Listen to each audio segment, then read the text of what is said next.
En primer lugar, vamos a ver qué es y qué no es el bullying o la intimidación escolar. ¿Qué es lo que sucede? Usualmente lo que nosotros encontramos, por lo que hemos visto en medios de comunicación o por el lenguaje común o las interacciones cotidianas, a veces podríamos confundir muchas situaciones con una situación de bullying cuando no realmente es una situación de bullying. Entonces vamos a puntualizar sobre eso.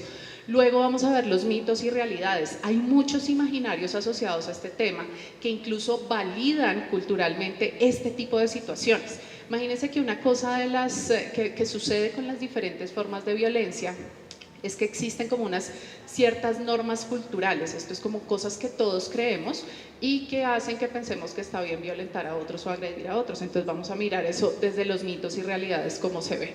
Luego vamos a mirar temas de frecuencia, esto que tanto se presenta. A veces hay papás que dicen, no, pero eso ya casi no pasa, pasaba cuando éramos niños, o sí pasa, pero no pasa en el curso de mi hijo, o no pasa en mi colegio, eso pasa en otros colegios, en otros lugares, pero a mí no me pasa, no estoy cerca de esa situación.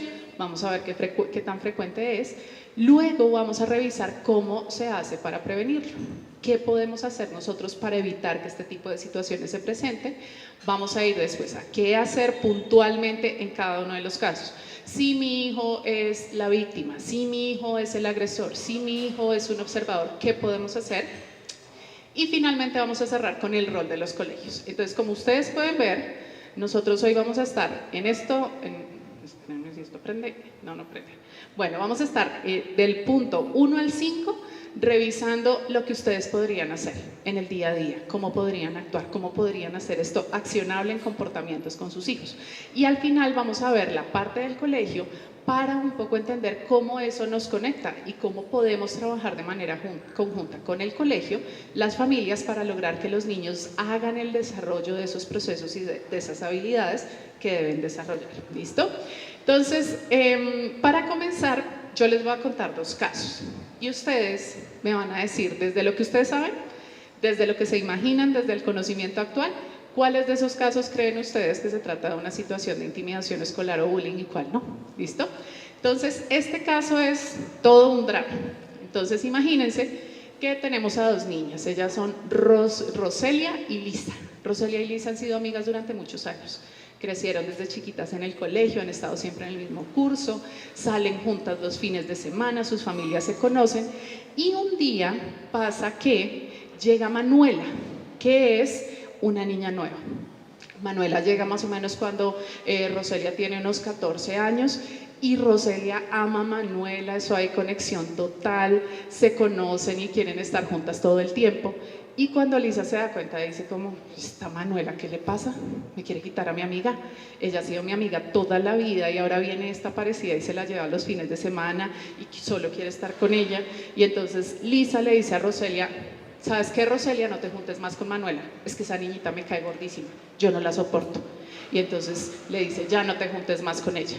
Luego de eso, Roselia va y le cuenta a Manuela, le dice, oye, es que imagínate que Lisa está un poquito celosa porque como ahora estamos pasando más tiempo juntas, entonces me dijo que no me juntara contigo. Y entonces Manuela le dice, deja de ser tan boba, esa Manuela es una manipuladora, más bien dile, esa Lisa es una manipuladora, más bien ve y le dices, ve y hablas con Lisa y le dices que ya no te vas a juntar más con ella, no te juntes más, que qué pereza la gente que es así de tóxica y que quiere manipularte y controlarte, hartísima esa niñita, ya no seas más amiga de ella. Entonces Lisa, como ya le dejaron de hablar, va y habla con Rodrigo. ¿Qué tal este drama? Va y habla con Rodrigo y entonces Lisa le dice a Rodrigo, ¿sabe qué? Va y le dice a Roselia que es una estúpida por andarse metiendo con Manuela y por preferir a Manuela antes que a mí. Dile que es una estúpida. Y Rodrigo, muy obediente, va y llega y le dice, oiga, es que usted es una estúpida por meterse con Manuela, Lisa. Y entonces, después de esto, va Roselia donde Lisa y le dice, sí, con que muy estúpida, pues venga y me lo dice en la cara, venga y me lo dice, como me manda razones con ese muchachito Rodrigo, venga y me lo dice a la cara. Y luego de eso, Lisa le dice, ¿y sabe qué? Lárgase de aquí, ábrase de acá que no la quiero ver, yo no quiero saber nada de usted. Después de eso, empiezan a pelear y hay una cachetada. De Roselia hacia Lisa. Cuando le dice lárguese, ¡pua!, sale una cachetada por allá. Entonces, como a Lisa le pegaron, fue y le dijo a la mamá: mamá, imagínate que Roselia me pegó, fue súper grosera, aparte de que se va con esa muchachita, entonces viene acá y me pega, me agredió delante de todos. Y entonces la mamá de Lisa va y habla con la mamá de Roselia y le dice: oiga, mire a ver si cría bien esa muchachita, ¿cómo se le ocurre? Mire, vino y le dio una cachetada a mi hija, han sido toda la vida amigas y ahora usted, ¿qué es lo que le está? ¿Cómo es que está criando a esa niña? ¿Qué le empezó a dar de comer? Que ahora vino y le pegó a mi hija, esto nunca se había presentado, ¿qué es lo que está pasando en esa casa, en esa familia? Y luego de eso, la mamá de Roselia le dice a Roselia: ay, no, mijita, ¿sabes qué? Usted mire a ver cómo resuelve esos problemas, ustedes siempre han sido amigas con Lisa, entonces vayan a ver cómo resuelven esto, pero a mí no me va a venir a meter en esto, no, no, no, no, no. Usted vaya, mire a ver cómo lo resuelve. Y no quiero que se sigan peleando y yo no quiero que me llamen del colegio, acá me van a venir a molestarme, me hace el favor. Entonces, esta es el primer caso. ¿Listo? Piensen si es intimidación escolar o no. Todavía no me digan, ahorita les voy a preguntar. Segundo caso, esta es una historia, esta se las voy a leer. Entonces, en esta historia tenemos un pequeño grupo de nerds donde había un niño muy particular. Él tenía las características típicas de la película de los nerds. Mis amigos y yo molestábamos a todos todo el día, pero este personaje tenía algo que llamaba principalmente mi atención. No podría decir exactamente qué era, me parecía lento, indefenso, sin alientos de defenderse, y me pasé todo ese año llamándolo gafufo, dientón, y una cantidad de sobrenombres que yo ya ni recuerdo. Al siguiente año, en sexto, mis dos mejores amigas y yo estábamos un día en mi casa buscando algo que hacer y no sé de dónde surgió la idea de llamar a Camilo a molestarlo y se nos ocurrió una fantástica idea. ¿Por qué no llamarlo y decirle que yo quería ser su novia? ¿Se imaginan? Eso hicimos, una de mis amigas adoptó el papel de intermediaria, lo llamamos y ella le dijo que en realidad lo que pasaba era que él me gustaba y que quería ser su novia. Al siguiente día en el colegio mi amiga fue y le preguntó que si él quería ser mi novio. Increíblemente, después de tanto tiempo de maltrato y burlas, Camilo dijo que sí, increíblemente. Durante unas horas estuvimos muy entretenidas escribiéndole cartas, diciéndole lo mucho que me gustaban los dulces y los chocolates, y finalmente me cansé del jueguito y lo que hice fue tal vez el momento que recuerdo hoy con mayor dolor. Fui donde Camilo y delante de los otros niños le dije algo así como: usted y yo no somos novios, ¿creyó que yo me cuadraría con alguien como usted? Ja, ja, ja. ¿Cuál de estos es un caso de bullying? ¿Primero, el segundo o ambos? ¿Quién me quiere contar? ¿El segundo? Ok. Entonces, ¿a quién me quiere contar por qué el segundo? No todos al tiempo. No les voy a hacer bullying, en serio, aquí estamos aprendiendo, por allí.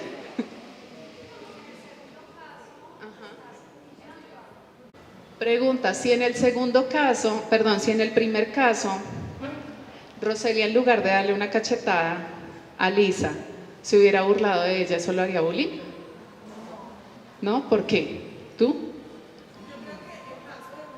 Es el segundo, porque nos relata que dice que vienen molestándolo desde antes. Y para que haya bullying tiene que haber una acción repetitiva. Y viene desde antes y decidieron seguirlo haciendo y como volver a tomar acciones de molestar al niño.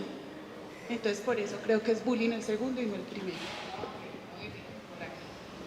Pienso que el segundo es bullying porque hay premeditación. Están haciendo el plan, mascullando el plan para hacer la maldad. En cambio, en el primero todo es muy espontáneo. Es sentimientos de momento, de rabia, pues, y de envidia, pues, sí, son celos. Pero el segundo sí es con premeditación. Premeditación y alevosía. ¿Tú querías decir algo? La relación de poder. Ellos tienen el poder frente a los niños que son los nerds. Los niños que son los nerds, que son los menos favorecidos, que son los que menos hablan, los gabujos, los que les hablan, los que son los menos, y ellos que son los populares, o qué sé yo. Okay. Bueno, de hecho sí, si nosotros nos devolvemos aquí en el caso 2, una cosa que vamos a ver es, vengan a ver si me puedo volver. Esta parte de acá, es que yo no sé por qué esto no me está funcionando, porque estaba oprimiendo el que no era. Esta parte de acá me parecía lento, indefenso, sin alientos de defenderse. Estamos viendo que hay una persona que se ve más débil que otra, se ve en cierta medida más débil que la otra, entonces eso se conecta con esto que tú estás diciendo. Listo, entonces denme un segundo. Ahora, ¿esto por qué no cambió? Ay, se trabó. Entonces, bueno, listo. Entonces, ¿qué es lo que va a pasar? Imagínense que como este tema cada vez ha tenido mayor relevancia en los medios de comunicación, parte de lo que nos va a empezar a suceder acá es que cuando nosotros hablamos de bullying vamos a utilizar el mismo concepto para referirnos a diferentes cosas que no necesariamente son bullying.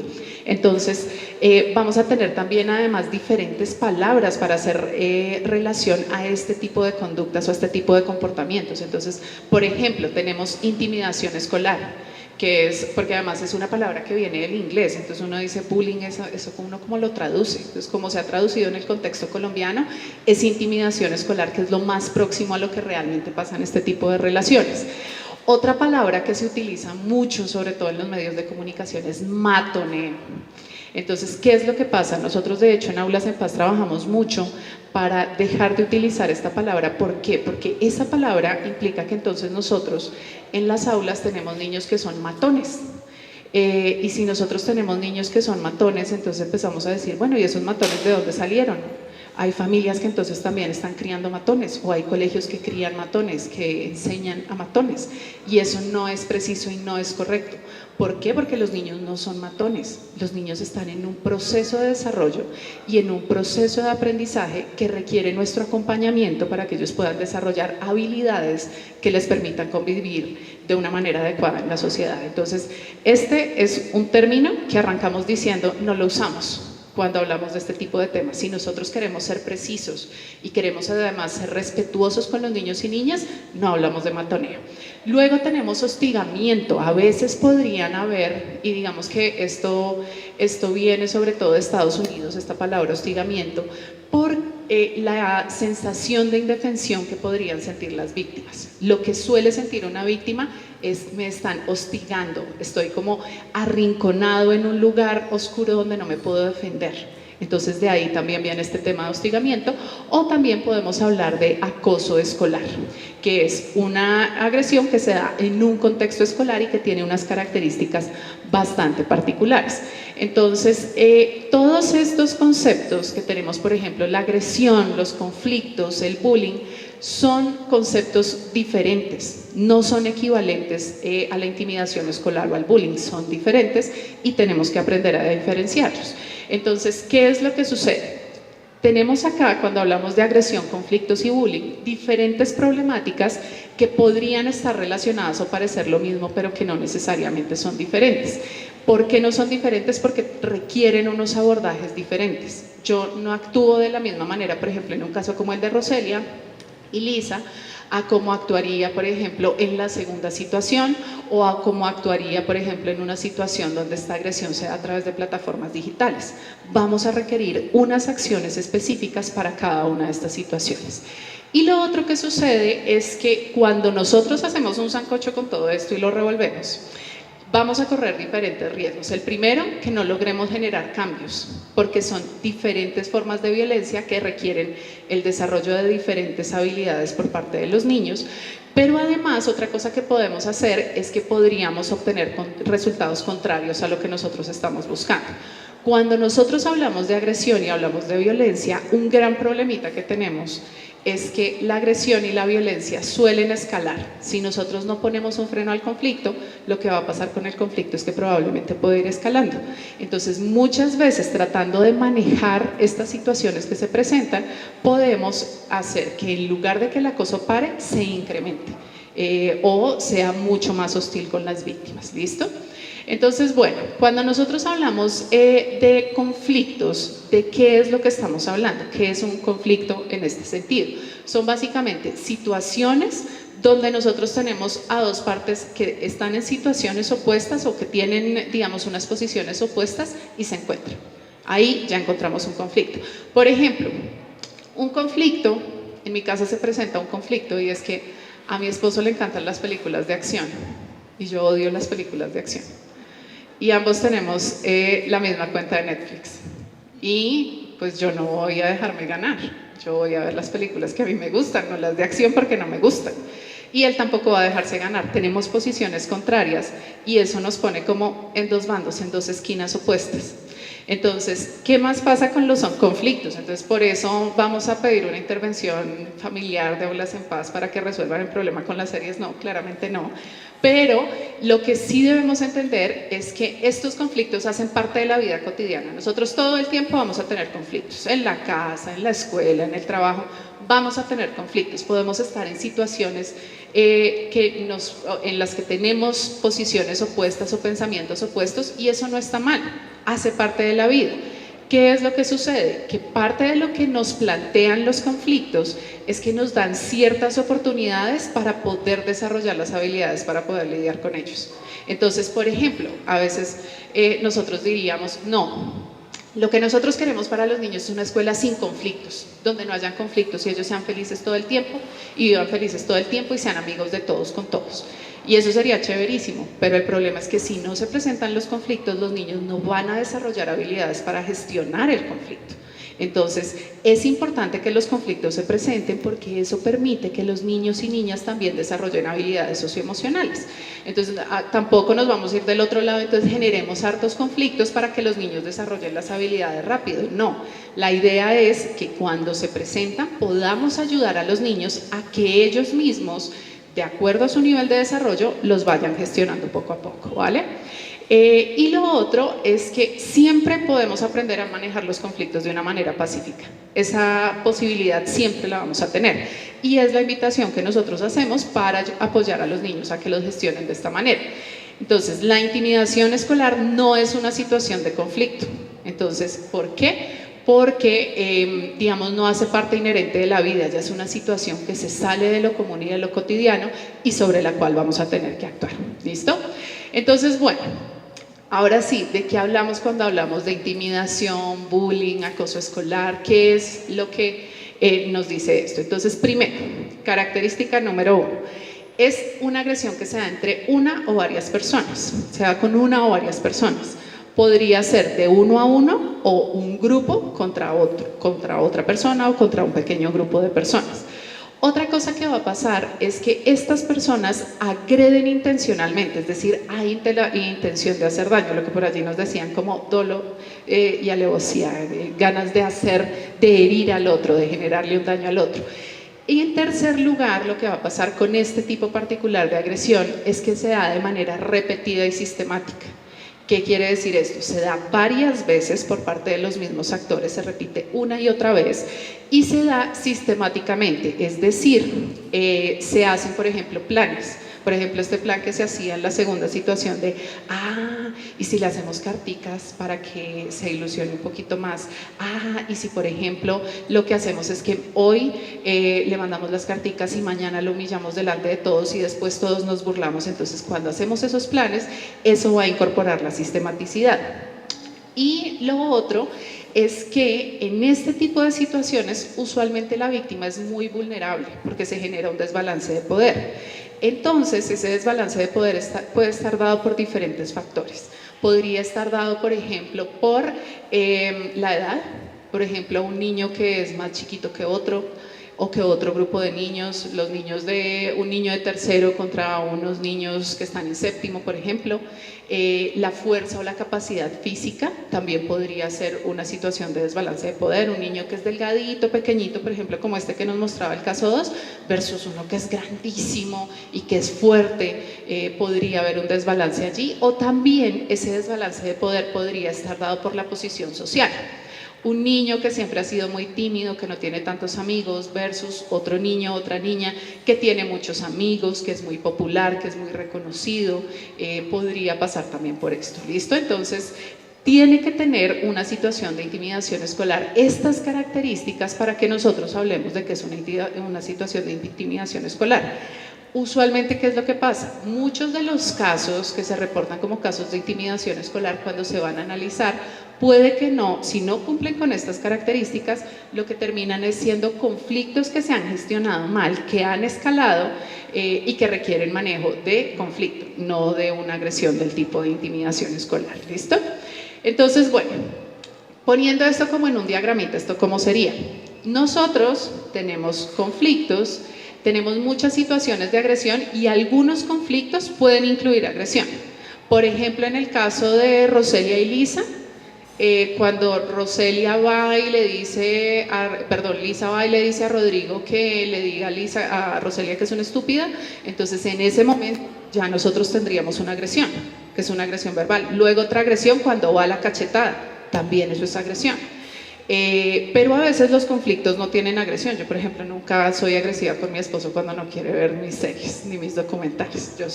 Le digo como, me gustaría verlo y soy tranquila porque eso me han enseñado en Aulas en Paz.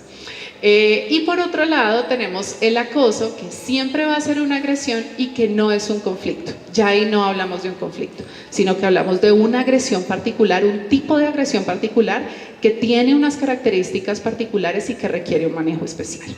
Entonces, bueno, otra cosa que tenemos es el ciberacoso. Entonces acá les voy a leer esto es un correo ya viejo que alguna vez recibimos nosotros en Aulas en Paz, pero queremos traerlo porque tiene varios elementos que nos permiten entender un poco la gravedad de una agresión de este tipo. ¿Listo? Entonces dice, ve, queremos que esta carta la puedas leer con tus parientes cercanos, sobre todo tu mamá o tu papá y o amigos. Hola, en este día tan especial te queremos pedir perdón por todas las cosas que dijimos de ti, cómo te tratamos en el curso, todas las veces que te molestamos y rechazamos, las sentimos ahora. Que seas feliz donde estés siempre, se ha notado mucho tu ausencia. Siempre fuiste una buena compañera, pero no supimos apreciarte. Te deberíamos haber prestado más atención y estar más tiempo contigo y compartir todo, sobre todo la comida. Jajaja. Te queremos como curso y esperamos que nos perdones algún día por todas las cosas malas que alguna vez te hicimos. Queríamos saber si tu curso allá en el AIS te aceptó y acogió como nosotros nunca pudimos hacerlo. Esperando tu comprensión y apoyo, además de tu perdón. Queremos que leas las 5 cartas que escribieron en una carta de despedida. Todas fueron hechas por una diferente persona, las cuales por respeto no diremos nombres. Tu querido curso. Postdata. Todo lo que te acabamos de decir es una completa y aceptable mentira. Cada día de nuestra vida nos damos gracias a nosotros mismos por haberte hecho sufrir tanto que te haya hecho irte del curso. Eres una perra completamente fea y rechazada. No debiste haber pensado en nacer perra fea. Entonces, cuando nosotros vemos este tipo espérenme, la termino, postdata 2. En este día tan especial te queremos recordar que tú eres una deformidad de la naturaleza y que esperamos que te mueras y que tus vísceras se esparzan en la calle y nosotros celebremos quemándolas. Por favor, suicídate. Desde nuestros corazones sabemos y sentimos que eres una perra que debe suicidarte y que deberías haber pensado en haber nacido y pensado en haberte cortado el pelo. Postdata 4. También me acuerdo cuando tu padre te echó la puteada diciendo que eras una perra que no valía nada y que tu hermana era una genia linda y no como tú, tu curso querido. Entonces, ¿qué es lo que nosotros tenemos acá? Muchas veces, por ejemplo, cuando nosotros empezamos a tener casos de ciberacoso en Colombia, parte de lo que pasaba es que cuando llegábamos, no sé, a las fiscalías, a los juzgados, nos decían, pero es que aquí no hubo agresión, nunca le pegaron, aquí no está la cachetada, yo no la veo. Pero si ustedes miran, acá nosotros tenemos unas agresiones que son muy graves y sumamente fuertes, sobre todo porque cuando se lanzan atacan la base de la autoestima de un niño, niña o adolescente. Entonces eso ya constituye una gravedad. Además, otra cosa que sucede acá es que, por ejemplo, en este caso, esta víctima ya había salido de ese colegio, ya no estaba en ese lugar donde la agredían y de donde le tocó salir porque no pudo ser protegida. Estaba en otro lugar donde seguramente se sentía mucho más tranquila, donde se sentía mucho más protegida, y esto viene a destruir de tajo esa protección que este niño o esta niña hubiera podido sentir. Entonces, ¿qué es lo que sucede con este tipo de agresiones?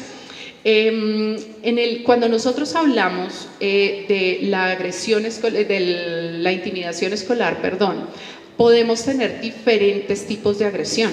Entonces a veces pensamos que es solo quitar loncheras o solo montársela todos los días a una persona, pero la agresión se puede dar de diferentes maneras.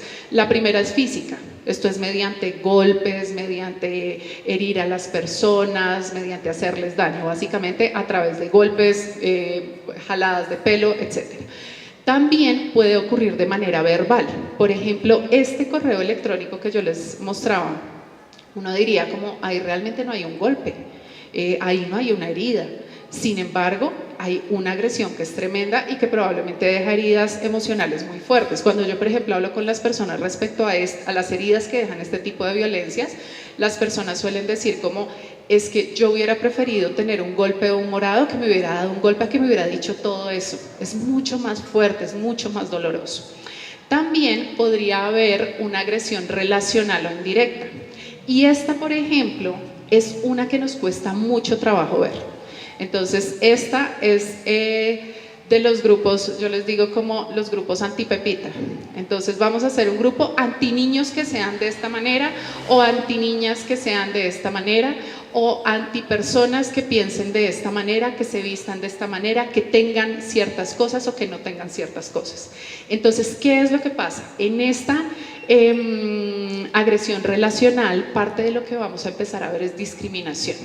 Y la discriminación, cuando nosotros vamos al centro de esa discriminación, va a ser principalmente una discriminación por ser diferente, porque no tienes tanto como yo, porque no te ves como yo, porque actúas de una manera diferente a mí, porque, por ejemplo, a veces lo que tú haces o lo que dices no coincide con lo que a mí me han enseñado o con lo que me dicen en la casa, entonces por eso se puede dar esa agresión relacional.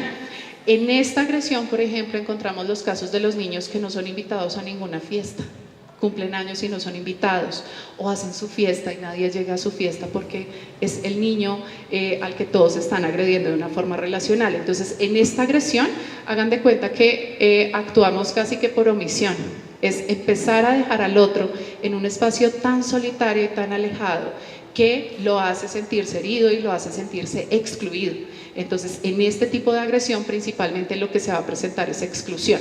Acá, por ejemplo, también podría estar inventarse chismes de otra persona o magnificar situaciones que se presentaron con una persona para que los demás la rechacen o la aparten del grupo. Entonces, si nosotros vemos, nosotros arrancamos pensando en que la intimidación escolar es ir y pegarle a alguien o quitarle la lonchera, pero tenemos muchas más formas en las que esta agresión o este acoso se puede dar. Además, como yo les contaba, esta agresión puede ocurrir a través de plataformas digitales. ¿Cuáles plataformas digitales? Cualquiera que permita interacción. A veces, por ejemplo, yo he visto casos de ciberacoso que se dan montando una página web, contenidos en una página web para agredir a una persona. Por ejemplo, yo no diría, pero ¿cómo hacen eso a través de una página web? Hay personas que se han tomado el tiempo de programar un sitio web solamente para agredir a otros. Podría ser a través de plataformas de correo electrónico, de chat, redes sociales, videojuegos, también podría presentarse. Entonces, ¿cuál es la diferencia cuando nosotros hablamos del ciberacoso y el acoso escolar o el ciberbullying y el bullying? Eso tiene una gran diferencia. Entonces, ¿qué es lo que vamos a tener? Nuevamente vuelve a ser una agresión que se da con la intención de hacer daño de forma sistemática y repetida y donde hay un desbalance de poder. Pero aquí hay unas cositas que cambian. Entonces, lo primero es que la agresión se da por medio de plataformas digitales o dispositivos electrónicos. La segunda es que la repetición ya no va a depender de cuántas agresiones se generen. ¿Por qué? Por el carácter viral de Internet. Entonces, yo puedo hacer solo una agresión. Por ejemplo, posteo una parte de ese correo electrónico, lo posteo en mi muro de Facebook y etiqueto a la persona a la que estoy agrediendo. Y si eso lo comparten 20 personas, tiene 10 likes y 4 comentarios, cada una de esas reacciones que tuvimos por sí misma se convierte en una agresión. Entonces la repetición va a escalar mucho más rápido. Pero adicionalmente, otra cosa que va a pasar es que esa repetición en Internet va a hacer ese contenido más viral. ¿Qué es lo que pasa? La mayoría de algoritmos en las plataformas digitales funcionan a partir de la interacción que los usuarios tienen. Si los usuarios tienen muchas interacciones con una publicación, el algoritmo lo que hace es que lo prioriza y se lo presenta a más personas. Entonces eso hace que más personas interactúen con el contenido y que se viralice más rápido. Y eso automáticamente va a generar un desbalance de poder que es enorme y es mucho mayor incluso que en muchos casos de intimidación escolar que se da en contextos cara a cara. ¿Por qué? Porque lo que va a ocurrir acá es que vamos a tener una única persona indefensa en su habitación frente a su celular, que se siente sola, con un mundo entero opinando y dejando de opinar acerca de lo que le dijeron o no le dijeron. Hace un par de semanas tuvimos un caso muy sonado de 2 cantantes que hacen una agresión. Simplemente métanse a internet, revisen cuántas búsquedas relacionadas con eso hay. Son más, hasta el sábado pasado eran más de 56 millones de búsquedas. Entonces, cuando nosotros empezamos a ver esto, vamos a empezar a darnos cuenta que acá, en este escenario, en el escenario digital, va a aumentar la probabilidad de que la agresión escale y va a aumentar la probabilidad de que genere más daño. Es por esta razón que cuando empiezan a aparecer los primeros casos de ciberbullying, también empiezan a aparecer muchos casos de personas o de niños que entran en una depresión profunda o incluso hacen intentos de suicidio o suicidios consumados, porque el nivel de asedio que siente una víctima en el ciberacoso es tal que parte de lo que le va a pasar es que va a sentir que no tiene escapatoria, que no hay nada que pueda hacer para salvarse de esto.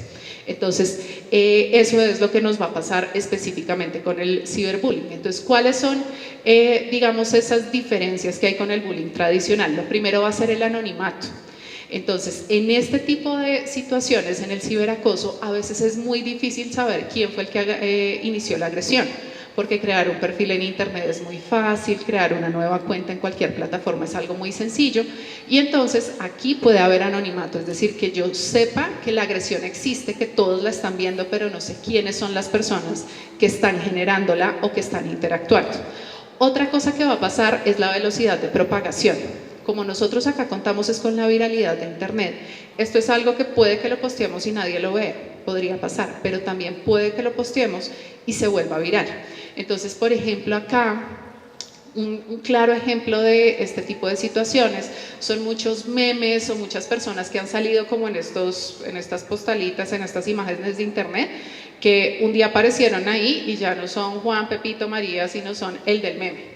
Hay, por ejemplo, uno que se llama Forever Alone, la niña del incendio. Entonces, todas estas personas son seres humanos y por cuenta de la viralización, pues han empezado a tener una presencia diferente en internet. Entonces, esa velocidad de propagación cuando juega en contra de una víctima puede ser sumamente riesgosa. Lo otro que vamos a encontrar acá es el alcance.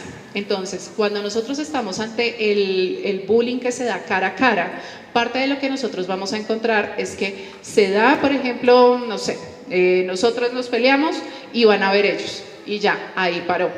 Pero si esto ocurre en internet, lo puede ver cualquiera desde cualquier lugar del mundo y en cualquier momento. Entonces, aumenta el alcance que tiene esa agresión. También otra cosa que va a suceder es que queda escrito o queda documentado. Y una cosa que pasa acá es que esto además queda almacenado en servidores que tienen alojamiento en diferentes partes del mundo.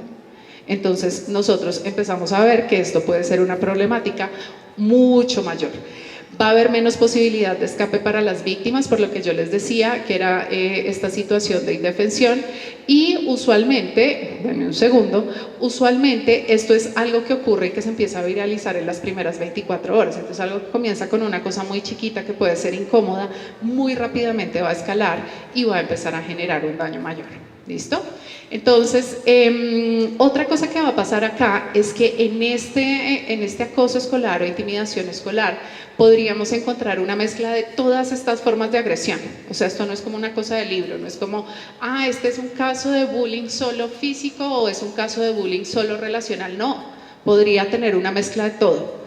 De hecho, por ejemplo, en el caso del correo electrónico que les envié, había una mezcla de todo. Comenzó como una agresión relacional, luego hubo violencia física, hubo violencia verbal, luego pasó a violencia virtual, a agresiones virtuales. Entonces, también debemos tener en cuenta que se podría presentar de múltiples maneras, incluso en un solo caso. Entonces, hasta aquí ya vimos que sí es acoso escolar. Ahora vamos a ver que no es acoso escolar, porque eso también lo tenemos que tener muy claro. Entonces, lo primero es que el acoso escolar no es un conflicto entre iguales. No es un desacuerdo que se nos presentó en un momento determinado y que pasó solo una vez y donde ambos estamos en la misma condición de poder. Por eso, por ejemplo, el caso de Roselia y Lisa no es una situación de bullying o de acoso, ¿listo?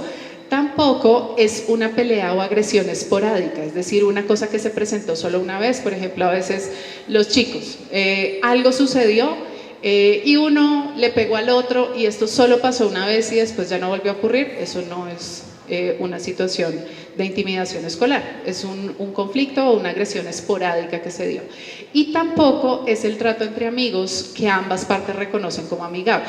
¿Qué es lo que pasa? A veces, por ejemplo, los chicos podrían tener unas formas muy bruscas de tratarse y nosotros decimos, no, es que se están intimidando escolarmente porque todo el tiempo se dice, por ejemplo, marica, y no. Si ambos lo reconocen como una interacción amigable, ahí no estamos hablando de acoso, porque no existe el daño percibido por parte de la víctima ni la intención de hacer daño. ¿Listo? ¿Cuáles son los mitos y creencias comunes entonces que tenemos acá con este tema? ¿Cuáles van a ser? El primero, es inofensivo y no hace realmente daño. A mí me pasó y mire que soy normal. Sí, a mí eso me pasó cuando yo estaba en el colegio y mire que yo soy normal, soy una gran persona en este momento y no me pasó nada. Esto es falso. ¿Por qué? Porque ¿qué es lo que nos hemos dado cuenta? De que sí existen consecuencias a nivel psicológico que son muy graves tanto para la víctima como para el agresor. Sí existen y ya toda la evidencia científica nos lo está diciendo. Más allá de esto, una cosa que yo he visto más desde la observación y la interacción es que hay muchas personas que dicen, no, a mí me acosaron en el colegio y me intimidaban resto y no me pasó nada.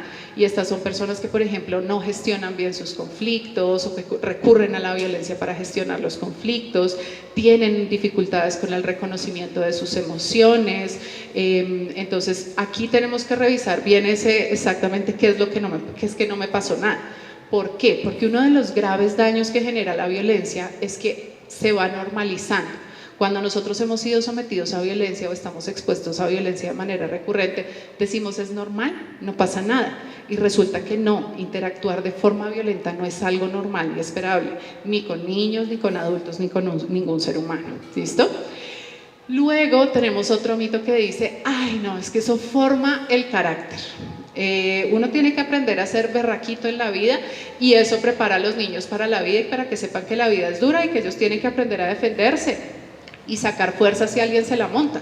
Entonces, lo que nosotros encontramos acá es que la intimidación suele generar en las víctimas mucha ansiedad y inseguridad, porque si ustedes miran, por ejemplo, en el correo electrónico que yo les mostraba hace un momento, esto ataca la base de la autoestima de una persona en un proceso donde además digamos, todas estas habilidades están en un momento muy delicado porque hasta ahora se están desarrollando. Todavía no están en el nivel máximo, sino hasta ahora están empezando a consolidarse. Entonces, es por esto que cuando nosotros decimos, no, es que eso le forma el carácter para que aprenda a defenderse y a ser berraquito en la vida, pues no, realmente probablemente lo que esté sucediendo con este tipo de situaciones es que van a reducir la autoestima de los niños, les va a generar mayor ansiedad y mayor inseguridad. Lo otro, esta me encanta porque esta la dicen un montón de papás. Espero que ustedes no estén ahí. Vino y te ofendió y te trató mal y te estaquete la monta y ya van varios días. ¿Sabes qué? Dale más duro, pero dale de una manera que le duela, porque si le duele harto, va a aprender más rápido. Entonces tienes que decirle que vaya, ir allá donde él y darle más duro, que se acuerde toda su vida de que se metió contigo y que tú no la vas a dejar montar. Entonces, ¿qué es lo que pasa acá? Imagínense que, como yo les decía, el grave problema que nosotros tenemos con la agresión es que la agresión escala. Yo no sé si ustedes se acuerdan de ese dicho que había en el colegio, que era como coma torta, no sea bobo, coma torta, y entonces eso se lo devolvían a uno y cada vez la agresión iba escalando. Así funciona la agresión, cada vez va escalando más.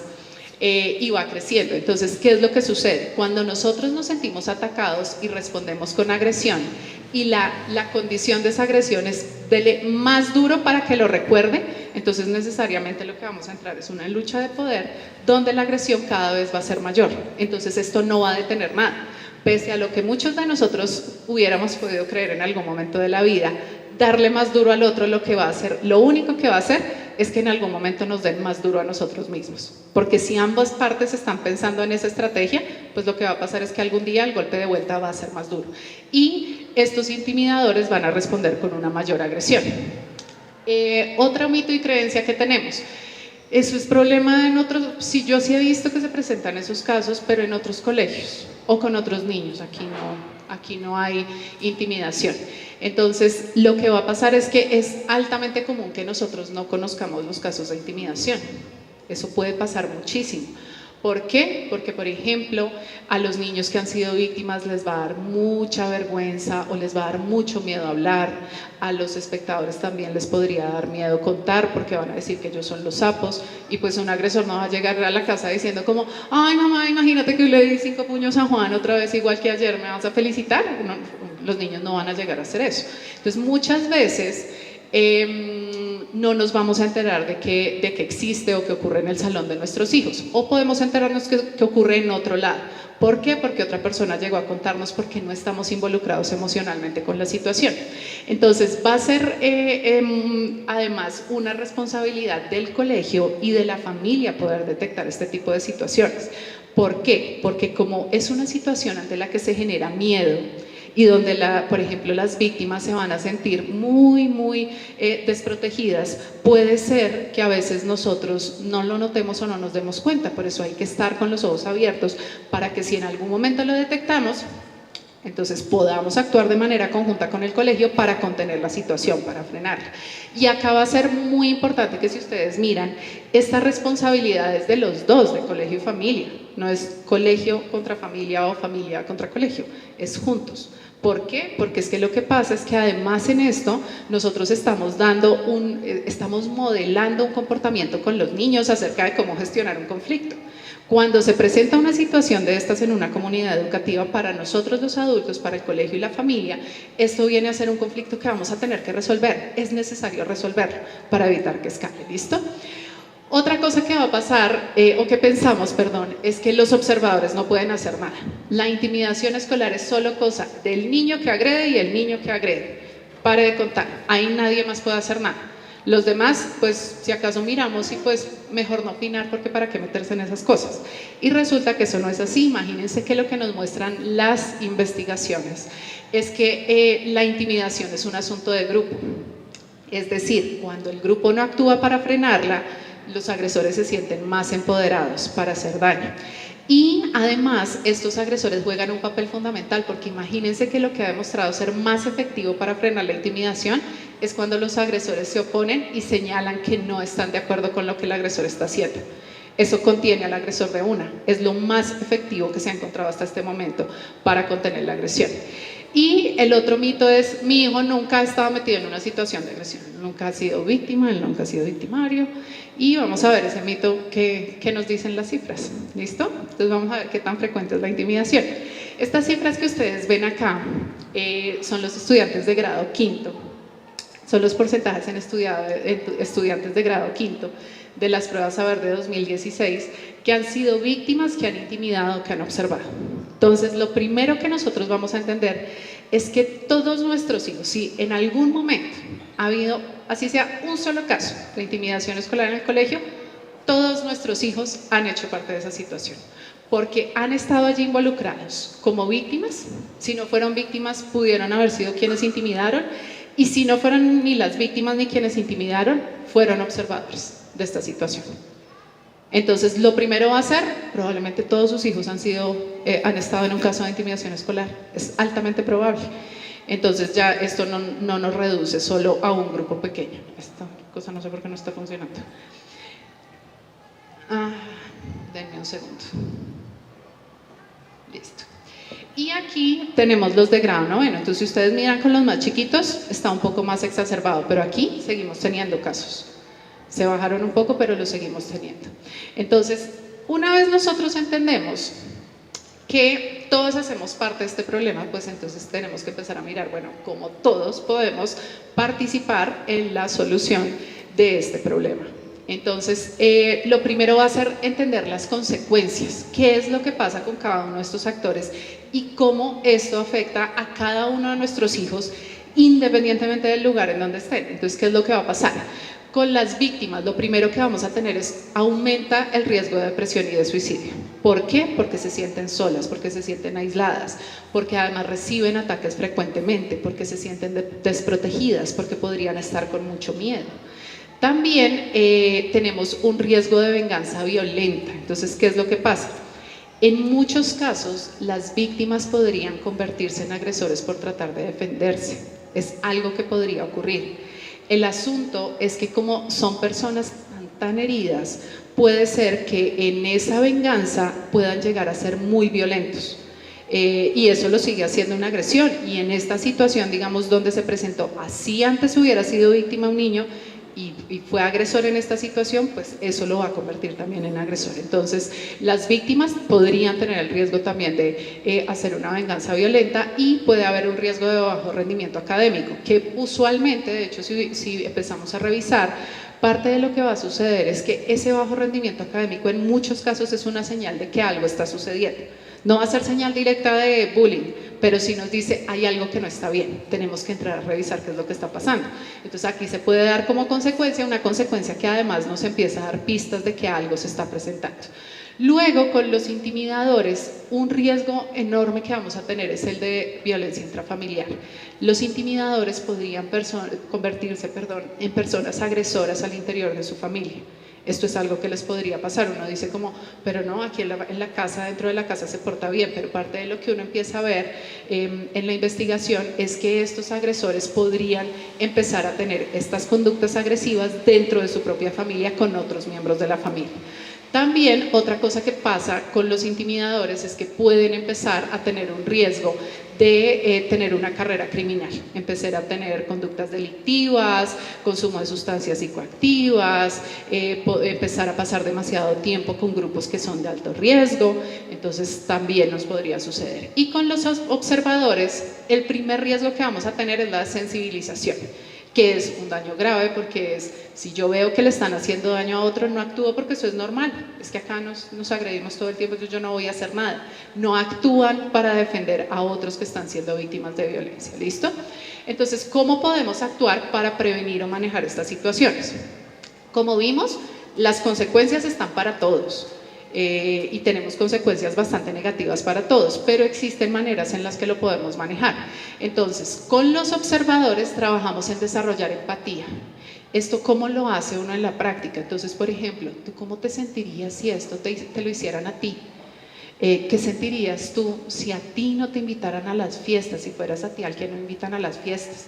Puede ser que este papá o esta mamá esté muy preocupada, se acercó a mí y me dice como, es que no están invitando a mi hijo o a mi hija a las fiestas. Nosotros podemos ir donde nuestros hijos y decirles como, ¿tú cómo te sentirías si te hicieran eso? Si fueras tú el que está ahí, ¿qué sentirías?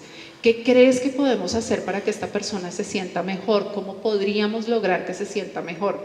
¿Qué crees que podemos hacer con tus amigos o amigas para que esto deje de suceder? Y por ejemplo, digamos que en este caso muchas veces nosotros decimos, no, lo que tenemos que decir es invítalo a la fiesta, vaya y hágale una tarjeta bien bonita, o vaya y se disculpa. Y no, acá en muchos casos nosotros lo que tenemos es que abrir la pregunta para que los niños puedan hacer el proceso de pensamiento, y eso les permite empezar a desarrollar habilidades como la empatía, que es la capacidad de ponerse en los zapatos del otro y de sentir su dolor. ¿Listo? Luego, con los observadores y las víctimas, lo que se refuerza en una mayor medida es la asertividad, que es la capacidad de decir que no a algo de una manera firme pero sin agredir. Entonces, por ejemplo, acá nosotros podemos, digamos, con los niños más chiquitos, pues no los bien chiquitos, sino como los niños que están a partir de los 7 años, practicar formas de decir que no es algo que funciona mucho. Por ejemplo, estamos frente a una situación, quieren, no sé, un amigo les está pidiendo prestada la consola de videojuegos, por ejemplo, y ellos tienen que decir que no y se están sintiendo mal. Entonces no es decirle al amigo por nuestro hijo, ay, es que él no te puede prestar la consola porque yo no le doy permiso, sino ayudar a nuestro hijo para que él pueda poner esos límites, por ejemplo. Entonces, ensayar con los niños, por decirlo de alguna manera, o darles oportunidades para que practiquen el decir que no, es una cosa que les puede ayudar mucho. A veces, por ejemplo, otra cosa que funciona mucho con los niños antes de los 10 años es que ellos puedan adoptar una postura corporal asertiva. Entonces, por ejemplo, en el segundo caso que yo les mostraba, y hablaban de que este era un niño pequeñito, que todo el tiempo estaba con la cabeza agachada, y a veces eso, por ejemplo, simplemente la postura corporal es algo que nosotros podríamos practicar con los niños. Esto se puede hacer frente al espejo. Entonces yo, por ejemplo, con muchos niños a veces les hago el juego del ratón y el león. Entonces, ¿cómo es el ratón? El ratón es chiquitico y trata de esconderse y sale corriendo y se ve pequeñito. ¿Y cómo es el león? El león es grande, levanta el pecho, tiene la cabeza arriba, entonces párate como un león. Ese tipo de estrategias ayudan mucho a los niños porque nosotros a veces pensamos como, no, mi hijo sabe decir que no. ¿Cómo se dice que no? Pues diciendo que no, pero eso no lo saben. Por ejemplo, a veces a mí, los papás ya grandes, así como ustedes me preguntan, ¿cómo le digo a mi hijo que no puede utilizar pantallas por la noche? ¿Eso cómo se dice? ¿Uno cómo le dice que no? Entonces, si ustedes grandes no saben, los niños tampoco. Y hay que enseñarles, y entre más chiquitos lo aprendan, pues va a ser mucho mejor. ¿Listo? Luego vamos a trabajar con los observadores y las víctimas, sobre todo en generar redes de amigos. Esta es otra habilidad que nosotros pensaríamos que es una habilidad que cualquiera tiene, la de hacer amigos y conectar con otros. Pero hay muchos niños que no tienen esta habilidad o que se demoran un poquito más en desarrollarla. Entonces, por ejemplo, cuando les ayudamos a las víctimas o a los niños que han sido víctimas a buscar personas dentro de su grupo que los puedan acompañar, que los puedan hacer sentir un poco más seguros, esto les va a ayudar. Pero eso requiere que nosotros paralelamente trabajemos con los observadores para que cuando venga alguien a acercarse no le digan como, ay no, tú estás muy chiquito, yo no me meto con gente chiquita, yo no me voy a meter contigo porque a ti todos te la tienen montada. No, la idea es que nosotros, por eso es que yo les digo como todos sus hijos podrían actuar, porque si en un momento determinado hay un caso, una cosa que nosotros les podemos enseñar a los niños es tú puedes defender a las personas que lo necesiten, tú puedes apoyar a las personas cuando lo necesiten o cuando se sientan tristes o le estén pasando mal. ¿Listo? Por allí.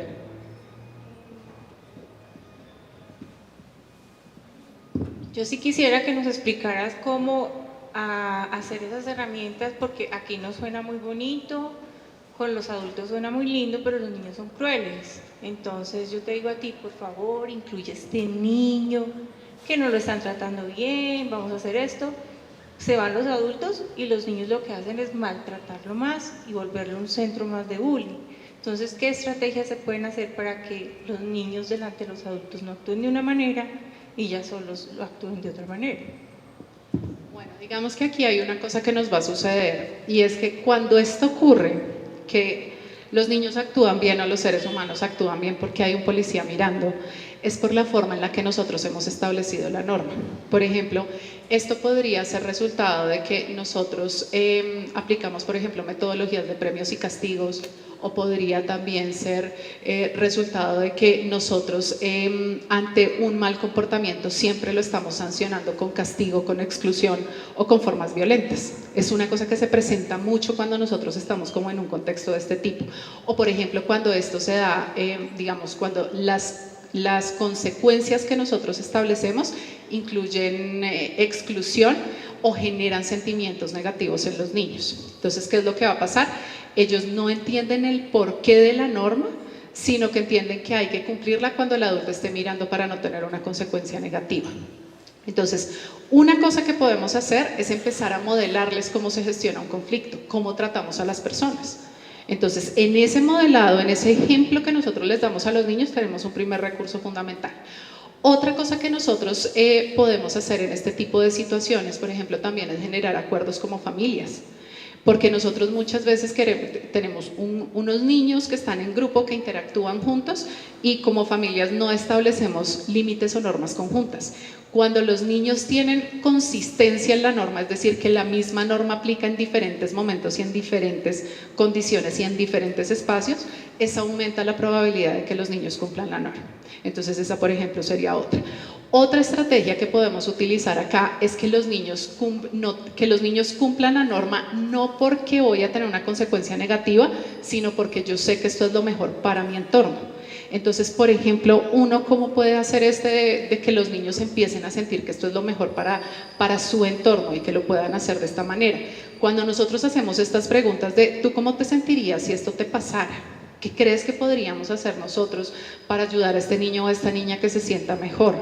Si tú estuvieras en el lugar de esa persona, ¿qué te gustaría que los otros hicieras? ¿Cómo creerías que nosotros podríamos apoyarlo? Es una forma de llevar a los niños a empezar a generar ideas diferentes. Y acá, por ejemplo, una cosa que va a ser muy importante es empezar a generar sentido de pertenencia y conexión. Los seres humanos tenemos una fuerte necesidad de pertenecer y conectar con otros, porque somos seres sociales. Entonces, cuando nosotros empezamos a generar ese sentido de pertenencia y conexión, una de las cosas que nos va a ocurrir es que vamos a empezar a sentir que así como el otro es importante, yo soy igual de importante. Que si un día él me necesita, yo voy a estar de la misma manera en que el día que yo lo necesite, él va a estar para mí. Entonces, parte de lo que empieza a pasar es que hacemos que los niños empiecen a sentirse parte de un todo. Pero entonces tú vas a decir, ok, pero esto toma tiempo. Sí, esto toma tiempo. El asunto es que si no comenzamos pronto, más tiempo nos va a tomar. Entonces, es una sola salida. Yo te podría decir, mira, paso 1, paso 2, paso 3 y ya lo logramos. No, requiere múltiples acciones y sobre todo va a requerir consistencia y coherencia.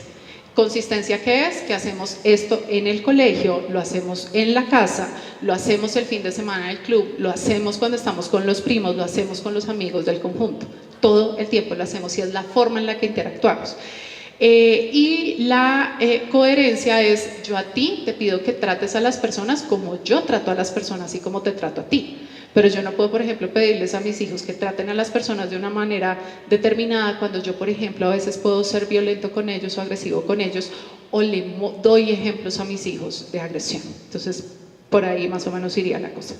¿Tú tenías la mano levantada por aquí? Solo te quería comentar que el grupo que está aquí son niños mayores a 12 años, entonces ya ahí cómo sería el manejo.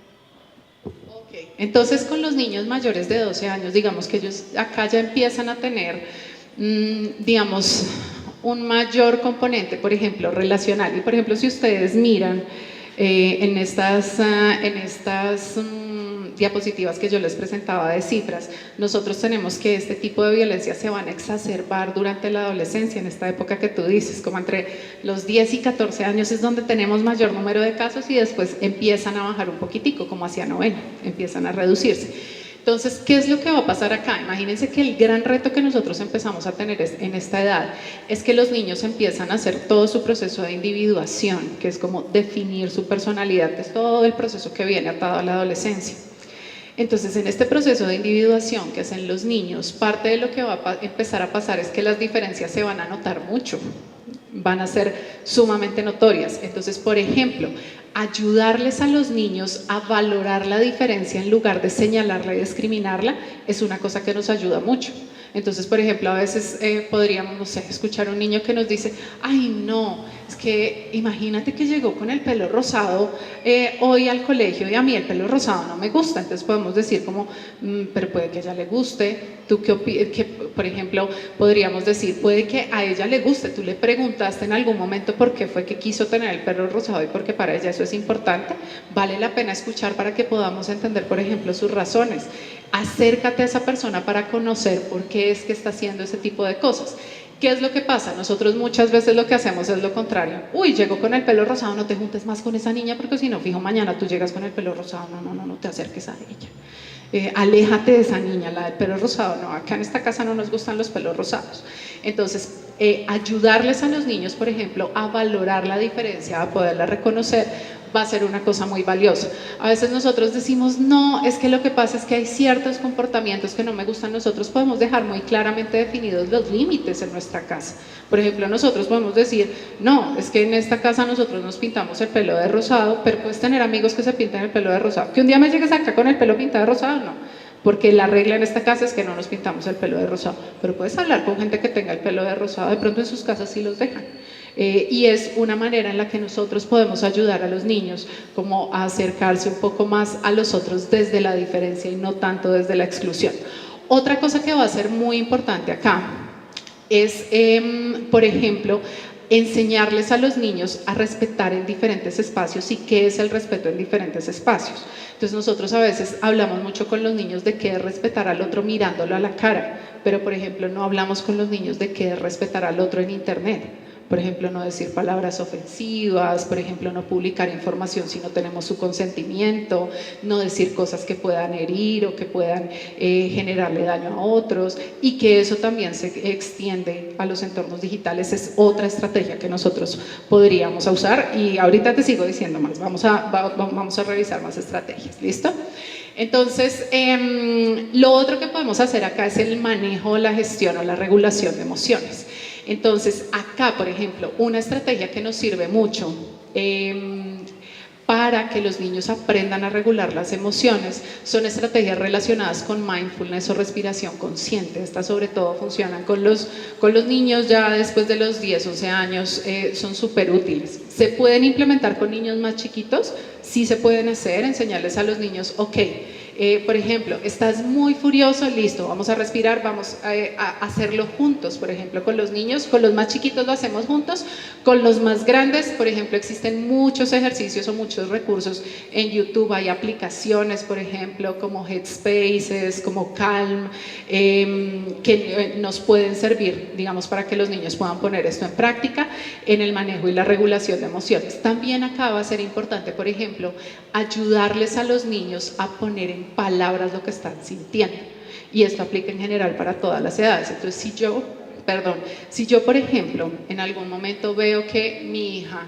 o mi hijo llega y se encierra, yo puedo ir y decir, oye, noto que últimamente has estado alejado, siento que no estás tan activo o tan activa como todos los otros días, además he visto, por ejemplo, que no estás comiendo bien, algo te pasa, pareciera que estás triste, pareciera que algo malo pasó, ¿quieres contarme? Entonces a veces nosotros decimos, pero ¿qué te pasa? Es que mira, ya no quieres hablar con nadie. No lo hacemos desde el reproche, sino desde tratar de ayudarles a estos chicos a poner en palabras eso que están sintiendo. A veces nosotros decimos, no, eso ya uno lo debería saber, ellos me pueden decir en cualquier momento, yo soy súper abierto para que vengan a contarme. Lo que pasa es que para ellos puede que no sea tan fácil. De hecho, por ejemplo, ustedes piensen en el último momento difícil que hubieran tenido en su vida, el último. ¿Cómo pondrían ese momento en palabras? Para ustedes, teniendo esa emoción, ¿sería fácil ponerlo en palabras? Eso es incluso difícil para muchos de nosotros como adultos porque no nos lo han enseñado a hacer. Entonces, ayudar a los niños a que puedan poner sus emociones en palabras es otra cosa que nos ayuda bastante. Otra cosa que hacemos con las víctimas es hacer detección y atención. Si nosotros en algún momento empezamos a detectar que hay algo que está pasando con un niño, con una niña, es importante informarlo. Hay que reportarlo al colegio. Por ejemplo, imagínense que cuando yo trabajaba en Te Protejo, en la línea de denuncia, una cosa que nos pasaba de manera súper recurrente con las denuncias de intimidación escolar era que la gente llegaba a denunciar y eran situaciones de intimidación escolar claramente, y cuando les preguntábamos, ok, ¿cómo reportó usted esto al colegio y qué respuesta le dio al colegio? Decían, no, es que yo no le he dicho nada al colegio, porque allá no hacen nada, yo no le voy a decir nada a ellos porque ellos nunca hacen nada, pero si el colegio nunca se entera, entonces no se van a poder generar los mecanismos. Entonces va a ser muy importante que nosotros siempre, si en algún momento lo detectamos, vayamos a informar al colegio. ¿Por qué? Porque en el colegio hay mecanismos que nos permiten hacer prevención y atención a las víctimas. Con los observadores y los intimidadores, otra cosa que hay que hacer es deslegitimar la agresión. Es decir, que por ejemplo los observadores sean capaces de oponerse a la agresión. Imagínense que nosotros en aulas tenemos para los niños como entre 9 y 14 años más o menos una estrategia que se llama Coro el Loro.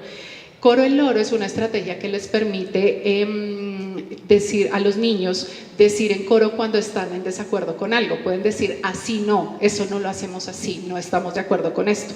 Y hace parte de poder empoderar a los niños para que puedan decir que no de una manera firme pero sin agredir. Entonces se les enseña, se les modela, es una estrategia de aula, pero que los niños poco a poco van incorporando para poder oponerse a las diferentes formas de agresión que se presentan. Y con los intimidadores, una estrategia que podemos hacer es generar algunas maneras constructivas de destacarse. Yo acá siempre me acuerdo de una situación que yo tuve. Yo estaba en la universidad, hasta ahora estaba terminando mis prácticas en la universidad. Imagínense que en la universidad yo trabajaba en salud escolar y competencias sociales, era mi práctica. Y una vez hicieron una escuela de agresión, se llamaba. Y esto, en resumen, era que metían a todos los niños de la primaria de un colegio público, Todos los que habían tenido incidentes de agresión escolar nos los metían en un solo salón, concentrados, una mañana entera para nosotros. Ya se imaginarán ustedes el nivel de ese grupo, o sea, todos eran como desregulados, no gestionaban emociones. Y en este grupo había un niño, lo vamos a llamar Pepe. Pepe era un niño grande, o sea, todos los niños en primaria eran como este tamañito, Pepe me daba acá, y era grande y era súper fuerte. Y un día yo me puse a hablar con Pepe y le dije, Pepe, ¿tú qué quieres ser cuando grande? Uy, yo quiero ser como Pablo Escobar, profe, que tenía así un montón de carros y tenía no sé qué. Y yo decía, no, es que con Pepe, pues, si quiere ser Pablo Escobar, pues es que no, el matón, ya, no, con Pepe no se puede hacer nada. Y entonces me empecé a dar cuenta que a Pepe le gustaba que lo vieran, a él le encantaba que lo vieran y que los profes lo reconocieran. Entonces yo un día le dije como, Pepe, quiero que me ayudes con algo, y teníamos que traer un televisor. Le dije, como tú eres el más grande, ¿me podrías ayudar a traer el televisor? Que era un carrito que había que empujar. Y me dijo, claro, profe, de una lo traigo. Me trajo el televisor. ¿Qué más necesitas, profe? Yo te quiero ayudar, ¿qué más necesitas? Y empezar a ponerle a hacer cosas a Pepe fue la solución de la situación, porque Pepe simplemente quería ser reconocido, quería que el grupo lo viera y no sabía la manera en la que eso se podía conseguir. Entonces, por ejemplo, implementar este tipo de situaciones, de estrategias con los intimidadores puede ser algo de mucha utilidad. A veces estos intimidadores lo único que quieren es pertenecer y sentirse conectados, y creen erradamente que la forma de pertenecer y sentirse conectados es agredir a otros o ponerse por encima de los otros para que los vean, y podemos enseñarles que existen otras maneras. ¿Listo? Entonces, bueno, hasta aquí vimos como qué hacer con cada uno, vimos algunos ejemplos. ¿Qué podemos hacer nosotros como papás y mamás? Entonces, lo primero, estar atentos para identificar. ¿Qué cosas deberíamos identificar? Por ejemplo, que cuando nuestros hijos están hablando de alguien, se burlan o empiezan a hacer comentarios despectivos. Eso es algo que de una deberíamos parar y decir como, perdón, ¿ustedes de qué están hablando? ¿Por qué se refieren a esta persona así? No estamos de acuerdo, no hacemos esto. Nosotros no hablamos así de las personas y no me gusta lo que están haciendo. Y ahí volvemos. ¿Cómo se sentirían ustedes si dijeran eso de ustedes?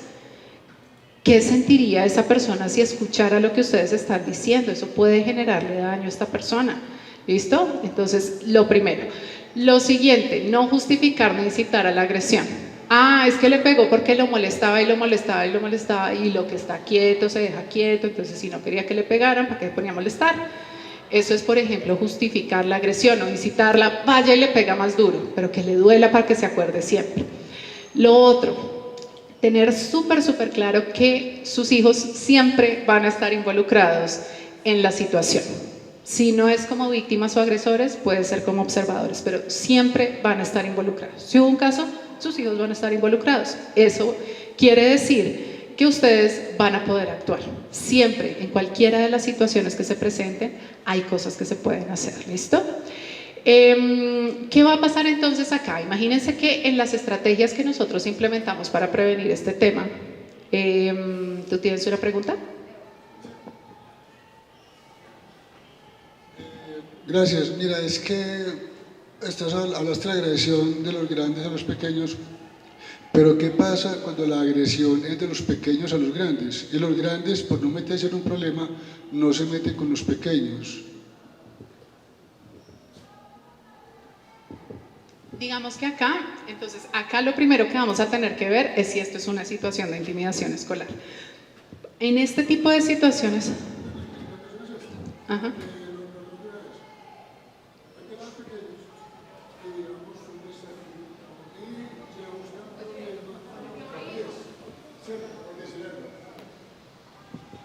Mira, me he dado cuenta de casos que soy pelado de séptimo y de octavo que le buscan problema a los de 10. Obviamente los de 10 o los de 11 no les ponen cuidado, hasta que ya no se aguantan y le meten su pedazo. Eso he visto, que me he dado cuenta pues en eso. No es de los grandes a los pequeños, sino de los pequeños a los grandes. Listo, entonces, ¿qué es lo que pasa acá? En esto que tú me cuentas, parte de lo que sucede es que esta es una situación que vamos permitiendo que escale. Si nosotros empezamos a ver que esto se da con las características que te dije, que es de una manera sistemática y repetida, que se genera desbalance de poder, que es una agresión que se da con la intención de generar daño, entonces hablamos de intimidación escolar. Si no está eso, intimidación escolar en este caso puede ser incluso de los pequeños. Lo que pasa es que eso depende mucho de la situación. Yo no te podría decir, por ejemplo, nosotros podemos hablar de que hay un desbalance de poder cuando son 30 de séptimo contra 1 de décimo. Por ejemplo, ok, listo. Entonces, aquí puede ser que nosotros no necesariamente estemos ante una situación de intimidación escolar, sino ante un conflicto que no se ha gestionado de una manera adecuada. Entonces, ¿qué es lo que va a pasar en esta situación? Si es un conflicto que no se ha gestionado de manera adecuada, parte de lo que va a ocurrir es que siempre nosotros vamos a poner el mayor nivel de responsabilidad en quienes tienen más conocimiento, que es lo que tú dices, entonces aquí serían los de décimo. Ajá, sí.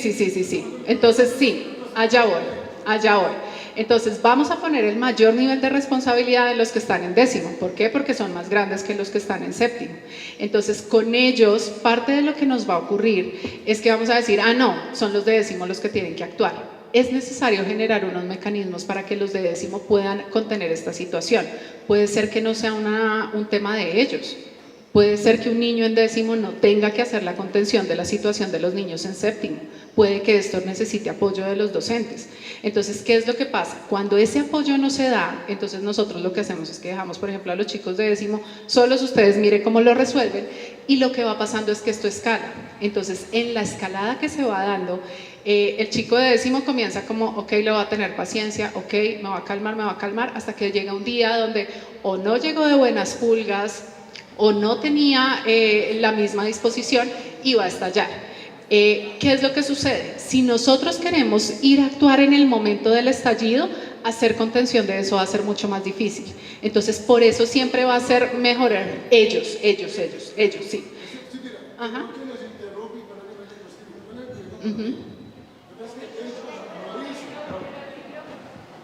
Ellos no dicen, o sea, ellos no van a llegar a la casa a decirme, papá, tengo un pedacito de séptico y me está molestando. Ellos ya actúan, porque ellos dicen, este mantito me tiene mamado. ¿Por qué te lo estoy diciendo?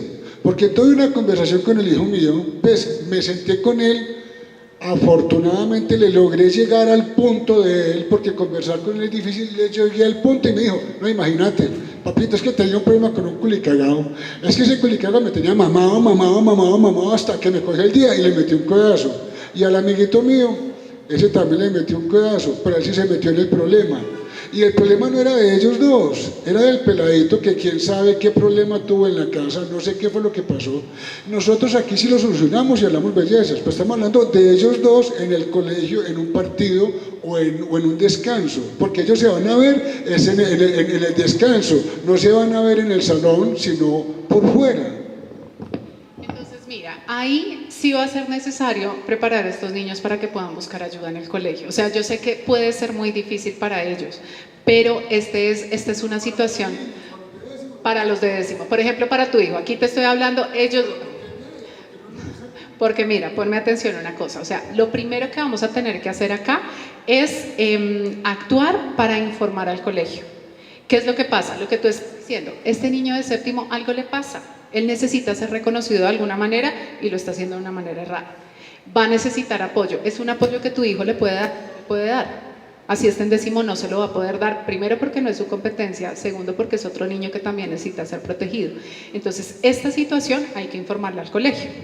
Entonces, puede que para tu hijo sea difícil.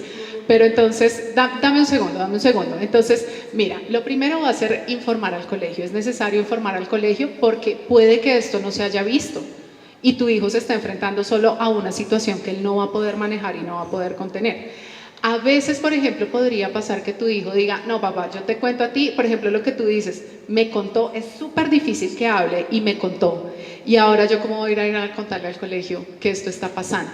Entonces, a veces nosotros lo que podemos hacer es hablar con los chicos y decirles, ¿sabes qué? Por ejemplo, tú podrías decirle, es que lo que pasa es que si ese niño está haciendo eso, primero puede ser que necesite ayuda, pero darles ayuda no va a ser tu responsabilidad. Vamos a tener que hablar con el colegio.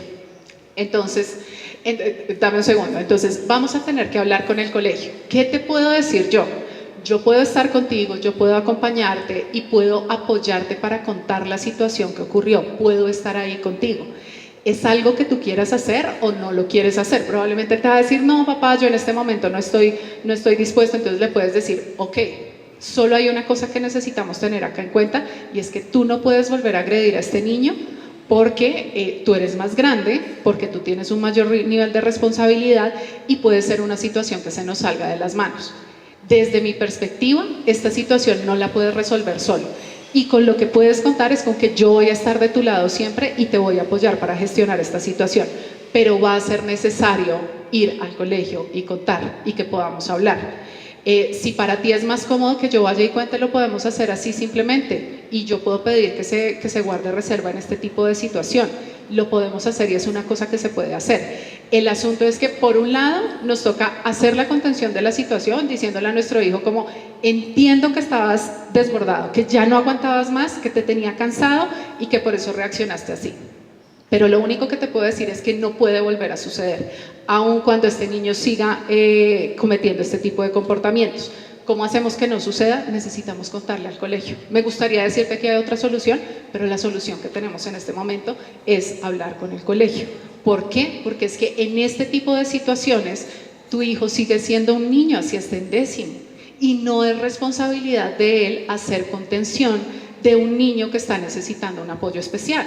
Imagínate si nosotros estamos haciendo intervención especial en este tema, pues eso no va a ser del alcance de tu hijo y van a requerir apoyo. Entonces muchas veces nosotros decimos, no, esto lo tenemos que resolver nosotros solos.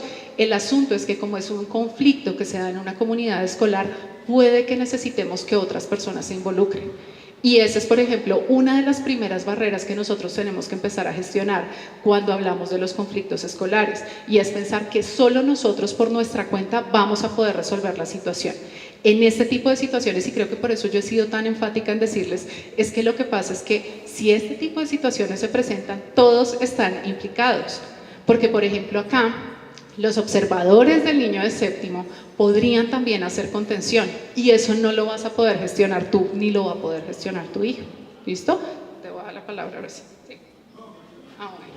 Bueno, igual si quieres ahorita puedes levantar la mano, vamos a seguir avanzando en cosas, pero acá creo que esto que tú dices es clave, porque ¿qué es lo que pasa? Y aquí quiero que nos vayamos a eso que tú estás sintiendo, que yo creo que todos, cuando empezamos a sentir eso, nos ponemos en el lugar tuyo y decimos, no, pero es que alguien lo tiene que parar, alguien tiene que parar al niño de séptimo, hay que hacer algo con esta situación. Entonces, si es efectivamente, digamos, aquí la invitación no es vamos simplemente a actuar de manera pacífica como si no pasara nada, no, es vamos a actuar. ¿Qué es lo que pasa? Que actuar implica diferentes personas y diferentes acciones y diferentes niveles de acción, ¿listo? Y implica a veces también pedir ayuda y cooperación. Entonces, ¿cuáles van a ser los objetivos, por ejemplo, de esa intervención que nosotros hagamos? El primero tiene que ser frenar la agresión, que era por eso que yo te decía, como lo primero que hay que decirle a tu hijo es, entiendo lo que te pasó, entiendo que era una situación desafiante y entiendo que estallaste y respondiste de una manera inadecuada. Pero también tienes que saber que esto no se puede volver a repetir. Lo que hiciste fue una agresión y eso genera daño. Eres más grande y más fuerte que ese niño y podría ser grave. Y eso es importante que tu hijo lo sepa. ¿Por qué? Porque puede pasar que para él esas consecuencias no sean tan claras, simplemente por el horizonte temporal que tiene un niño. Un niño antes de los 18 años, independientemente de que sea tu hijo o que sea el niño de séptimo, tiene un horizonte temporal corto que le impide considerar consecuencias a futuro. Entonces, por ejemplo, una de las estrategias que tú puedes implementar para frenar esta agresión es ayudarle a ver las consecuencias a futuro y ayudarle a ver el por qué solamente él no podría reaccionar frente a esta situación que se está presentando y va a tocar involucrar a otras personas. Luego, otra cosa que hacia donde orientaríamos la intervención es hacia la promoción de aprendizaje.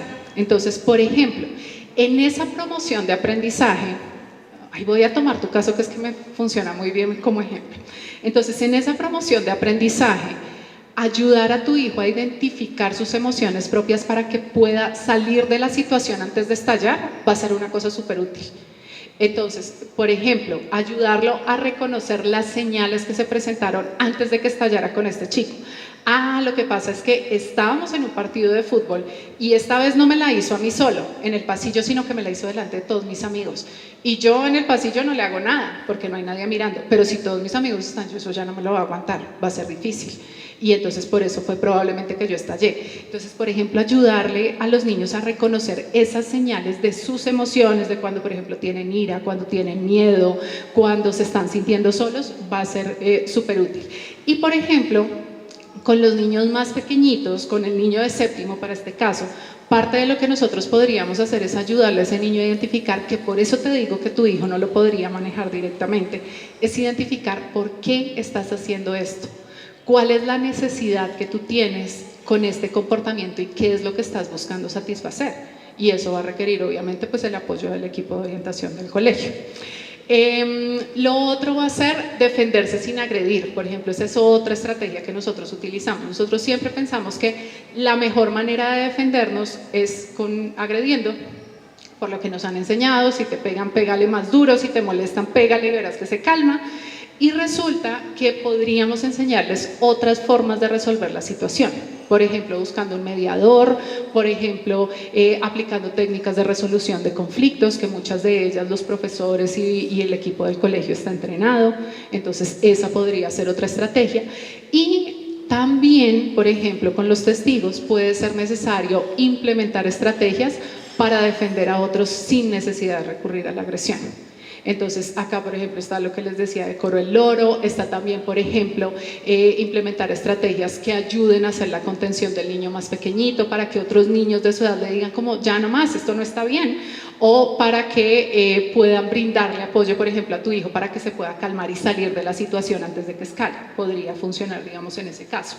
Y siempre el objetivo va a ser resolver la situación, que creo que es un objetivo muy cercano a la razón por la cual tú compartes en este caso. Dices como, ok, en este caso tuvimos un conflicto donde se presentó una agresión y yo sé que esto puede generar daño si sigue presentándose o si llega a escalar. Entonces necesitamos resolver la situación, pero yo no sé muy bien cómo hacerlo. ¿Cómo podemos lograr resolver esa situación para poder darle solución? ¿Listo? Entonces, denme un segundo, vamos a continuar por acá. ¿Qué va a pasar? Cuando nosotros tratamos de resolver este tipo de situaciones, vamos a tener unos objetivos o ideas que pueden ser problemáticas en la aproximación que nosotros hagamos. ¿Cuáles pueden ser esas situaciones? Hacer o entender que la justicia es vengarse. O pensar que al hacer justicia en un caso, pues es cuando yo me vengo y logro hacer que el otro sienta exactamente lo que yo sentí, haciéndole lo mismo que me hizo a mí o haciéndole sentir el mismo nivel de dolor. Esa es una idea problemática porque básicamente lo que nos va a meter es en un ciclo de violencia, donde, como ustedes saben, la violencia escala. Otras ideas problemáticas, hacer la cacería de brujas. Vamos a buscar quién es el culpable y necesitamos saber quién es el culpable para ponerle una sanción bien grande y si es necesario echarlo de este lugar porque no tiene por qué estar acá. Que esto también se junta con los niños que son manzanas podridas, que cuando nosotros hablamos de que un niño es una manzana podrida, entonces pues decimos como que es un niño que no sirve y esto en sí mismo genera exclusión. Entonces, ¿qué es lo que sucede? Esta idea de las manzanas podridas y la cacería de brujas funcionan muy bien cuando al que están cazando la manzana no es mi hijo o mi hija, pero cuando es mi hijo o mi hija, ya ahí no funciona tan bien. ¿Y qué es lo que sucede en este tipo de casos? Si nosotros vemos que hay otros niños o otras personas en nuestro entorno que podrían ser como víctimas de esta cacería de brujas o podrían ser las manzanas podridas, ese es un lugar donde nosotros no nos vamos a sentir pertenecientes y en conexión. Ese es un lugar donde nosotros todo el tiempo vamos a estar diciendo, si yo llego a hacer algo como lo que hizo esta persona, me van a sacar y me van a excluir y me van a apartar. Y yo voy a ser malo para todo este otro grupo de personas. Entonces, ¿qué es lo que pasa? Estas dos ideas básicamente lo que hacen es generar espacios donde los niños no se sienten seguros. Y cuando los niños están en ese tipo de lugares, parte de lo que va a pasar es que para ellos va a ser mucho más difícil poder cumplir, por ejemplo, la norma o poder entender que es que a los otros no les hacemos daño, porque es un entorno que favorece la exclusión o que permite la exclusión, y parte de lo que hacen los niños es no actuar para que todos pertenezcamos, sino tratar de actuar huyendo de la exclusión. También acá nos va a pasar que dentro de estas ideas nosotros a veces tratamos de defender a los niños a toda costa o promover que se defiendan únicamente con agresión, que ataquen al otro. En esta parte de defenderlos no quiere decir como, por ejemplo, lo que hizo la mamá de Roselia, que fue como, ay no, mijito, usted mire a ver allá cómo va a defender ese asunto. No defender a los niños no se trata de eso, sino ayudarles a que ellos sean quienes gestionan el problema. Por ejemplo, en el caso que tú ponías hace un momento, una forma de ayudarles es considerar esas consecuencias que se pueden presentar a futuro, pero además ayudarle a que pueda ver que vamos a necesitar apoyos adicionales, que él por su cuenta no lo va a poder lograr porque sencillamente no es su responsabilidad, y además es una persona que en esta situación también debería ser protegida. Entonces, en ese tipo de casos, parte de lo que nosotros hacemos al defenderlos no es dejarlos solos, sino ayudarlos a que puedan ver estas cosas que para ellos son difíciles, o incluso también podría ser ayudarlos a que ellos mismos puedan actuar, a que por ejemplo puedan decir que no, a que por ejemplo se puedan oponer a la agresión de otros, que puedan contar en el colegio. ¿Listo? Acá también tenemos otra idea que puede ser problemática, y es olvidarnos de que ellos son niños y que nosotros somos adultos. A veces, por ejemplo, muchos de estos conflictos pueden relacionarse con situaciones donde los niños estaban, por ejemplo, en un juego o en una situación de niños, y cuando nosotros llegamos como adultos o no teníamos información suficiente o malinterpretamos la situación y pensamos que esto es un gran conflicto, cuando necesariamente no era. Entonces, cuando nosotros nos olvidamos que ellos están en un proceso de interacción, que son niños que están aprendiendo, que a veces se pueden presentar conflictos y dificultades, pero que esto no es una cosa que, digamos, siempre vaya a desencadenar en una situación de intimidación, podríamos tener este tipo de dificultades.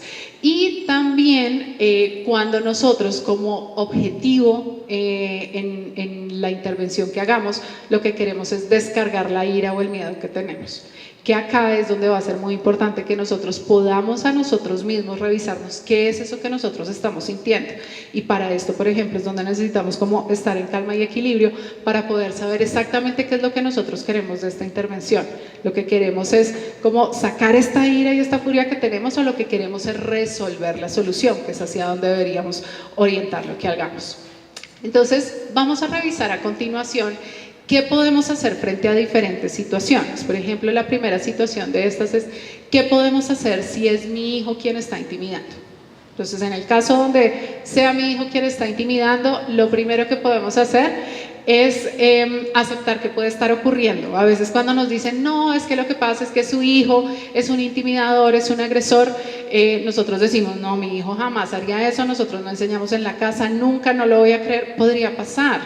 Y podría pasar por diferentes razones. Por ejemplo, podría pasar porque, no sé, en algún momento hayan recibido una agresión o hayan pasado por una situación que los llevó a excederse, por ejemplo, en el uso de la fuerza. Entonces, esto podría pasar. ¿Por qué? Porque los niños hasta ahora están aprendiendo todas sus habilidades de autorregulación y control y podrían estallar en algún momento. Entonces, podría ser que nuestros hijos puedan ser agresores.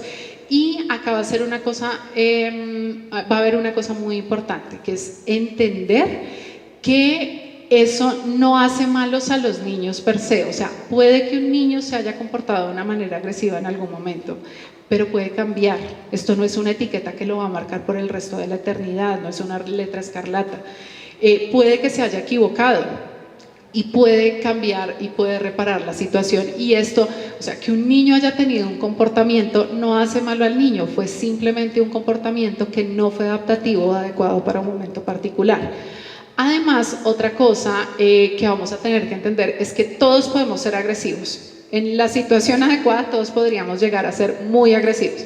Por ejemplo, yo hoy estaba pensando cuando venía, estaba haciendo la fila en el aeropuerto, llegó una señora que estaba detrás mío y empezó a empujarme con su maleta y se pasó para adelante. Y yo dije, como pues estaba haciendo la fila, y después llegó, hizo lo mismo con el muchacho de adelante, y el muchacho le dijo, señora, es que hay fila. Y yo lo que le dije a esta señora fue, me dio muchísima rabia y dije, me tengo que calmar. Y lo que le dije a esta señora fue, si tienes afán, pide permiso para que puedas pasar o haz la fila. Solo hay esas dos opciones. Entonces la señora me miró y me dijo, sí, disculpas, y se puso a hacer la fila. Si yo hubiera estado en una situación donde digo como, no, estoy súper acelerada, la señora se me coló, probablemente hubiera gritado y le hubiera dicho, oiga señora, no se cuele, eso no está bien. Entonces, ¿qué es lo que va a pasar acá? En la situación, bajo ciertas condiciones, cualquiera de nosotros podría ser agresivo y podría recurrir a la agresión. Simplemente, ¿por qué? Porque es una forma de respuesta que nosotros tenemos para protegernos y para defendernos. ¿Qué es lo que va a pasar acá? Hay que aprender otras herramientas y otros mecanismos para poder gestionar la agresión. Entonces, por ejemplo, podemos conversar con la otra persona y aclararle nuestro punto de vista. Podemos poner límites firmes y claros sin necesidad de agredirlos.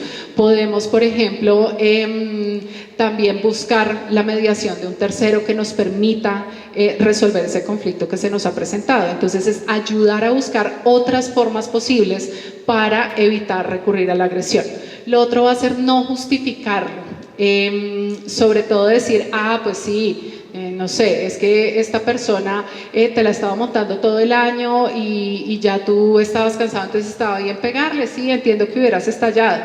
No, siempre va a ser muy importante enseñarles a los chicos que hay otras formas mejores de lograr. Simplemente donde hacemos menos daño o donde evitamos que el daño escale. Tampoco deberíamos, otra cosa que deberíamos tener acá es poder reaccionar ante esos posibles ataques. Entonces, por ejemplo, otra cosa que yo no te dije hace un momento que podría funcionarnos acá es ayudarle a nuestro hijo a pensar qué podemos hacer la próxima vez que esto se presente, cuál podría ser el paso a paso a seguir. Ok, es que el paso a paso a seguir acá podría ser, uno, alejarte de la situación, alejarte de esa persona. Segundo, ir a buscar una persona que pueda ayudarte dentro del colegio o venir y contarme a mí para que busquemos ayuda. Puede ser que tu hijo en un primer momento diga, no, papá, todavía no, déjame que yo creo que lo puedo manejar. Listo, perfecto. Pero también puedes decir cosas como, si se vuelve a presentar, vamos a tener que buscar ayuda y yo voy a estar aquí para hacerlo. ¿Listo? Acá, por ejemplo, una cosa que va a ser muy importante es reconocer las emociones del otro. Que era, por ejemplo, esto que yo te decía hace un momento, como entiendo que estás molesto, entiendo que esta persona te ha estado molestando y te ha estado agrediendo, y eso genera rabia, eso da rabia, sobre todo, por ejemplo, cuando hay otras personas que son tus amigos que te están mirando y tú ves que este otro es más pequeño que tú y como que te la está montando. Yo entiendo que eso se pueda presentar, sin embargo, no está bien reaccionar de esta manera. Cuando, por ejemplo, nosotros no lo tomamos personal y decimos como, pero es que, ¿qué te pasa? ¿Cómo se te ocurre hacer eso? ¿Es que acaso es lo que yo te he enseñado en la casa? ¿Tú por qué me haces esto a mí? Ahora vamos a tener un nuevo problema. Entonces, ahí nos vamos a salir de esta oportunidad de ayudarle a estos niños a entender qué fue lo que sucedió y cómo pueden gestionar esa situación. Y vamos sobre todo a hacer una cosa que es romper la conexión de confianza, que es esto tan valioso que logramos hacer si un chico nos contó. Y lo otro es no entrar en el juego del escalamiento, es decir, no permitir que los chicos sigan continuando con la agresión. En el caso de que nuestros hijos sean los que están intimidando, vamos a tener que revisar qué es lo que los niños necesitan para no agredir, para no generar agresión. Como yo les decía, en muchos casos los agresores simplemente nos están diciendo que hay algo que necesitan. Ellos están teniendo una necesidad de reconocimiento, de validación, de pertenencia, de conexión, que puede no estar satisfecha. Entonces, ayudar a reconocer qué es lo que los niños necesitan para no agredir. Es que va a necesitar que nosotros efectivamente recurramos al equipo de orientación, porque aquí hay, por ejemplo, situaciones difíciles que se han presentado. Una separación, los papás se están separando, o es que hace poco cambiamos de casa y a mi hijo no le está gustando y por eso puede estar reaccionando de una mala manera, es su manera de procesarlo, puede que necesitemos apoyo. También, por ejemplo, acá vamos a necesitar ayudarles a los niños cómo empezar a hacer regulación y control de sus emociones. Cómo pueden, por un lado, reconocer la emoción que están sintiendo, poder reconocer ese enojo y esa ira, para que puedan procesarlo. ¿Qué es lo que pasa? Muchas veces nosotros les decimos a los niños como, ya, me haces el favor y te calmas. Cálmate ya, no está como si no estuviera bien sentirse con ira o sentirse con rabia. Lo que podemos hacer es, entiendo que estás con rabia. Cuando pasan ciertas cosas da rabia, por ejemplo, no sé, cuando pierdes un examen entiendo que te da rabia, cuando una persona te señala frente a otros yo entiendo que te da rabia. Sin embargo, aquí por ejemplo, y aquí podemos utilizar diferentes técnicas o estrategias. Por ejemplo, en la parte de enojo y de ira, una cosa que nos va a ayudar muchísimo, muchísimo es control de la respiración. Poder hacer respiración consciente. Entonces, por ejemplo, con los chicos una cosa que se practica es la respiración diafragmática, que es que ellos se ponen una mano en el estómago, se les dice que se imaginen como un globito, que están inflando como un globito y que cuenten hasta 10 respiraciones calmadamente, si necesitan cerrar los ojos, y esto muy rápidamente los va a ayudar como a sentirse un poco mejor. Entonces, poder ayudarles a los niños para que utilicen estrategias de respiración cuando sienten que sus emociones se van a desbordar, podría ser una estrategia de utilidad. También, por ejemplo, ayudarles a los niños a encontrar lugares seguros en donde apartarse mientras logran el equilibrio emocional, y como la calma nuevamente va a ser una estrategia que funcione. También encontrar formas diferentes de destacarse y promover la empatía, es decir, cómo ayudamos a estos niños a que puedan ponerse en el lugar de otro y que puedan reconocer las emociones y sobre todo conectarse emocionalmente con los otros, ¿listo? Entonces, por ejemplo, digamos en este caso donde hay una agresión que está presentando del más chiquito hacia arriba, este chiquito, por la edad en la que está, probablemente ni siquiera entienda cuál es el nivel de furia que le está generando en la otra persona, no lo va a entender. Entonces, por ejemplo, ayudarle a este chiquito que pueda hacer ese reconocimiento de emociones, de que cuando tú haces esto, tú puede que lo hagas solo por divertirte, porque te parece algo gracioso, pero lo que estás generando es una presión en la otra persona que la hace sentir tremendamente mal, ¿listo? Cuando nuestros hijos están intimidando, una cosa que nosotros deberíamos revisar, y ojo que aquí estamos hablando específicamente de intimidación escolar, no si por ejemplo se presentó una agresión aislada, aquí es cuando estos niños están en una situación de intimidación escolar y han estado intimidando de manera recurrente. Entonces lo primero que vamos a revisar es qué modelo de papás somos. ¿Será que hay algo que yo esté haciendo en el día a día que haga que mi hijo responda de forma violenta frente a una situación? ¿Cómo estamos tratando a los demás? ¿Cómo estoy controlando yo mis emociones? ¿Cómo estoy hablando de este tema con los chicos? Le estoy diciendo como, vaya y dele más duro, eso, dígale una grosería más grande para que se calme y se quede callada. ¿Estoy permitiendo, justificando, alentando de alguna manera la agresión en casa? Y esto va a ser súper importante por lo que nos contaba Lina, creo que fue la vez pasada, que es que como nosotros somos modelos parentales, entonces les estamos enseñando a nuestros hijos con nuestras acciones cómo reaccionar frente a diferentes situaciones. Acá, por ejemplo, nosotros podríamos encontrar también que podríamos ser modelos de otras maneras de lograr esa respuesta. Por ejemplo, si estoy ante una situación desafiante, podemos decir, ¿sabes qué? Necesito ir a calmarme, ahorita no puedo hablar de esto, me va a tomar un tiempo, y eso está bien que lo hagamos, ¿listo? Si por el contrario lo que pasa es que están intimidando a nuestros hijos, entonces lo primero es controlarnos, y aquí es donde está el tema más difícil, que es la razón por la que arrancamos en la sesión pasada con salud mental, y es que este tipo de situaciones generan mucha rabia. Yo creo que cada vez que ustedes escuchan a un papá contando y se imaginan que es su hijo, uno empieza como a sentir un nivel de ira que va subiendo por todo el cuerpo. Entonces lo primero va a ser tratar de buscar la calma.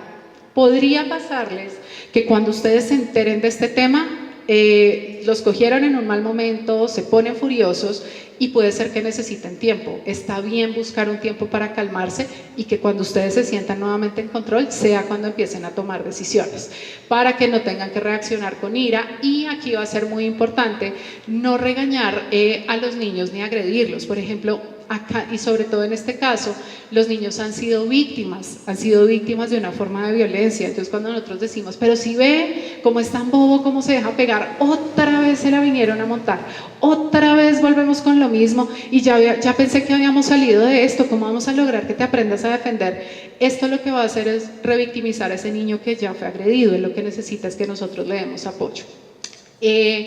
Va a ser fundamental, como en todos los casos, no promover la agresión. A veces con las víctimas es con quienes más decimos, devuélvele el golpe que ve y le pegas más duro.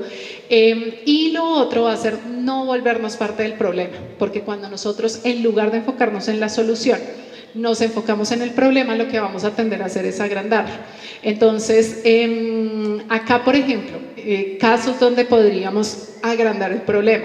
El primero, agredir al niño o a la niña, ir donde el niño o la niña y decirle, me hace el favor y se deja de meter con mi hijo o se las va a ver conmigo.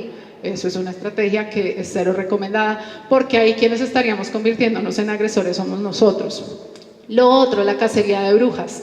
Aquí el asunto es que el problema no es de un niño o una niña. Como ustedes han visto, aquí hay un montón de actores y hay un montón de relaciones que se van generando, y tratar de buscar un único objetivo al cual intervenir, pues es no solo una estrategia que no va a dar muchos resultados, sino que además puede generar demasiados problemas y puede hacer que se generen otros conflictos paralelos, por ejemplo, entre las familias, entre el colegio y la familia, entre otros niños que se involucren. Y lo otro es escalar el conflicto. A veces en estas situaciones decimos como adultos, pues es que este es un tema que vamos a resolver entre adultos. ¿Y qué es lo que pasa? Nosotros como papás y mamás, o ustedes como papás y mamás, no van a tener en muchos casos las herramientas de contención para poder manejar todas las emociones que se despiertan en un caso de estos. Entonces puede pasar que en una intervención de este tipo de contactar a la otra familia, cuando llegamos con la mejor de las intenciones, que es tratar de resolver el problema, lo que salimos es con un problema aún mayor, porque no logramos entendernos y no logramos establecer diálogo y acuerdos. Y finalmente está el tema de contactar a los otros padres sin tener una mediación. Es por esto que yo les digo que siempre deberíamos buscar el apoyo del colegio, porque el colegio tiene la capacidad de ser un mediador neutro en este tipo de situaciones. Entonces, y quiero ser súper enfática en esto, estas situaciones no son situaciones que ustedes puedan resolver solos o de manera aislada sin contar con el colegio. Se va a requerir el apoyo del colegio, y por eso es que siempre lo hemos planteado desde la Alianza Familiar Colegio. Entonces, en caso de que intimiden a mi hijo, ¿qué es lo que nosotros deberíamos enseñarle a este niño o a esta niña para que no lo agredan? Puede ser, por ejemplo, hacer amigos, buscar amigos que lo puedan apoyar, porque es un niño que todo el tiempo está demasiado solo y le está costando relacionarse. O, por ejemplo, este niño puede que lo que necesite aprender es cómo expresarse con otros, porque a veces en la forma que tiene de expresarse está generando o está siendo víctima de agresiones. O, por ejemplo, este niño probablemente, yo alguna vez tuve un niño que este niño era un niño pequeñito y encima todo el tiempo estaba así como agachado, y este niño, en la intervención fue ayudarle a tener una postura firme y poder hablar con los otros mirándolos a los ojos. Y era una cosa muy sencilla que uno diría, pero ¿esto qué relación tiene con la intimidación? Y simplemente es enseñándole unas habilidades básicas para que pudiera relacionarse con otros y pudiera tener un mejor lenguaje corporal, la cosa se logró resolver. Entonces, saber qué es lo que necesitan aprender va a ser fundamental. Una cosa que deberíamos revisar es si nuestros hijos habrán agredido también. Una cosa que la gente no sabe mucho es que muchas víctimas puede que hayan sido agresores, y que por eso es que estén recibiendo una agresión, porque ya la cosa ha escalado tanto que la gente no se aguantó y empezó a agredirlos. Entonces, esa es una cosa que nos tocaría mirar en el caso de que un niño esté siendo intimidado. Ojo, no para culpabilizarlo y poner la responsabilidad en el niño, sino para entender la situación. También va a ser necesario que nosotros podamos reforzar la parte de asertividad, enseñarles a los niños o a decir que no, y si todavía no se sienten preparados, buscar ayuda de un adulto cercano, de un grupo de amigos que los pueda apoyar. Y acá, si nosotros sospechamos de que hay una situación de bullying, va a ser necesario comunicarlo al colegio. Siempre, siempre va a ser necesario comunicarlo al colegio. ¿Por qué? Porque el colegio tiene un conducto regular para actuar frente a este tipo de situaciones, que además no es un conducto que se activa porque ellos quieren o no quieren, sino que la ley obliga a activarlo.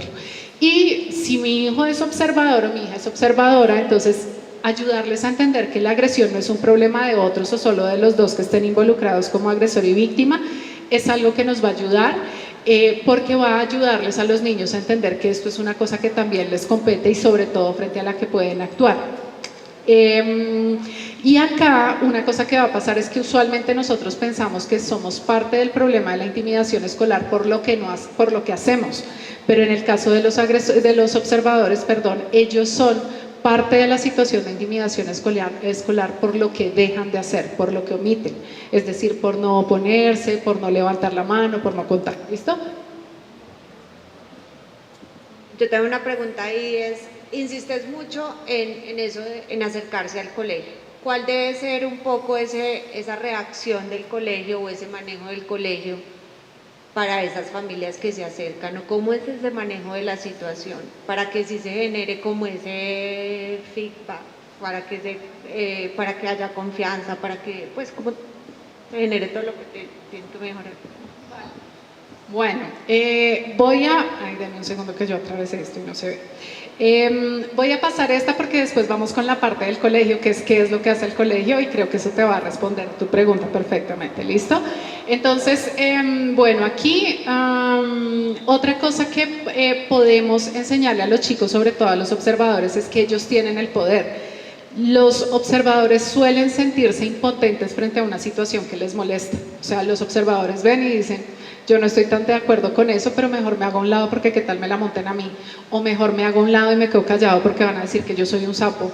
Entonces, ayudarles a entender, por ejemplo, y digamos en las intervenciones que Aulas en Paz ya hace específicamente con los niños, una de las cosas que se les ayuda a entender a los niños es que tienen un poder enorme a la hora de frenar una agresión, porque cuando ellos se oponen a la agresión, pueden hacer que el agresor se detenga y que las víctimas estén a salvo. Entonces eso es súper empoderador para los niños, y cuando eso se establece como norma, es decir, cuando los niños saben que pueden hacerlo, parte de lo que va a empezar a pasar es que se empiezan a generar alianzas entre ellos para poder empezar a oponerse a estas situaciones.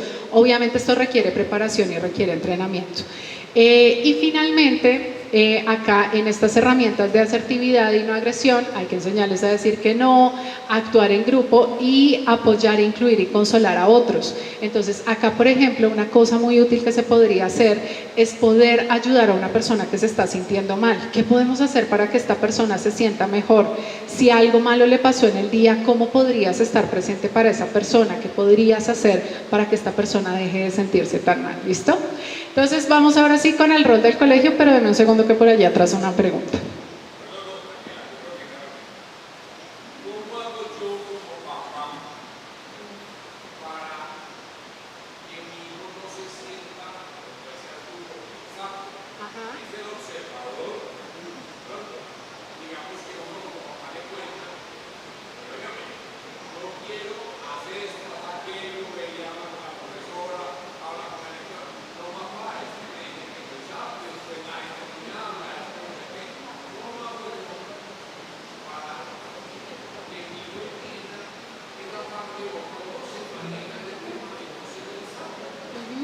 Ok.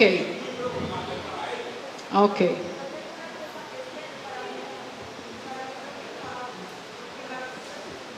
Para mí lo que más me parece complicado es ese tema, porque hay muchas cosas que se saben, pero los niños suplican, por favor no cuentes, porque los crucifican en el colegio. Y entonces yo, digamos, esta semana le decía a unas amigas, les decía, yo estoy viendo que los papás estamos sometidos por niños desde los 11 años con un código del silencio que es una complicidad, como me decía alguien más.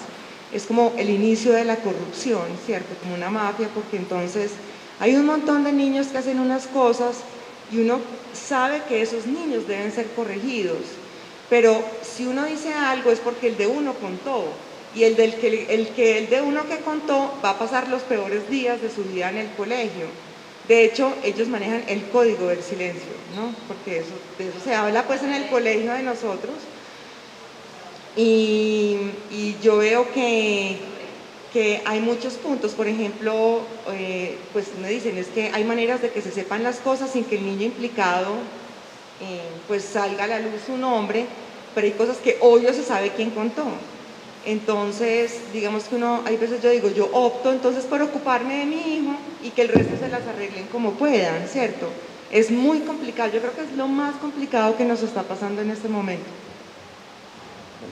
Eso que ustedes dicen es súper cierto, porque además es una cosa que se va generando y que se va reforzando culturalmente. Entonces, cosas que, por ejemplo, refuerzan este tipo de situaciones culturalmente.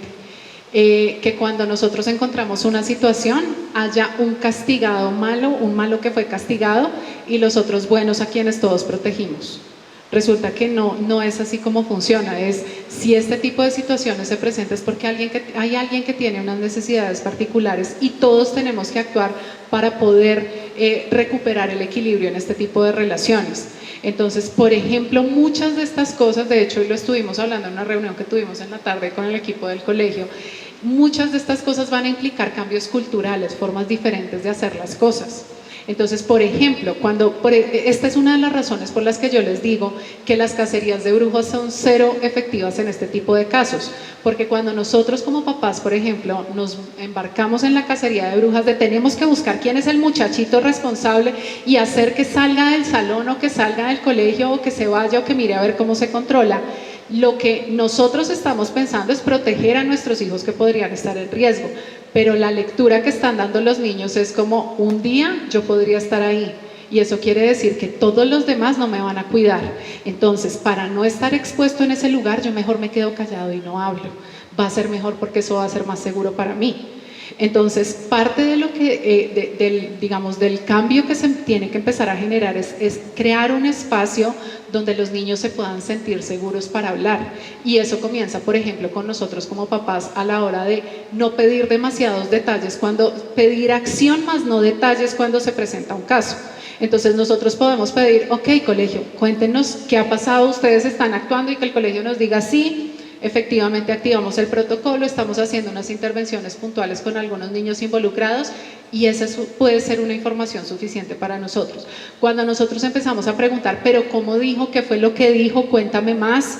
Necesito saber hasta el último detalle para prevenir. Pues por un lado, exponemos a los niños a un riesgo porque eso hace parte de su intimidad, pero sobre todo empezamos a poner el foco en unos determinados niños que deberían, que empiezan a sentirse excluidos. Entonces esto, es una cosa que es retroalimentada por muchos comportamientos humanos y relaciones humanas que hay. Tú me hacías allá atrás una pregunta y es ¿cómo hago para enseñarle a mi hijo que está bien hablar?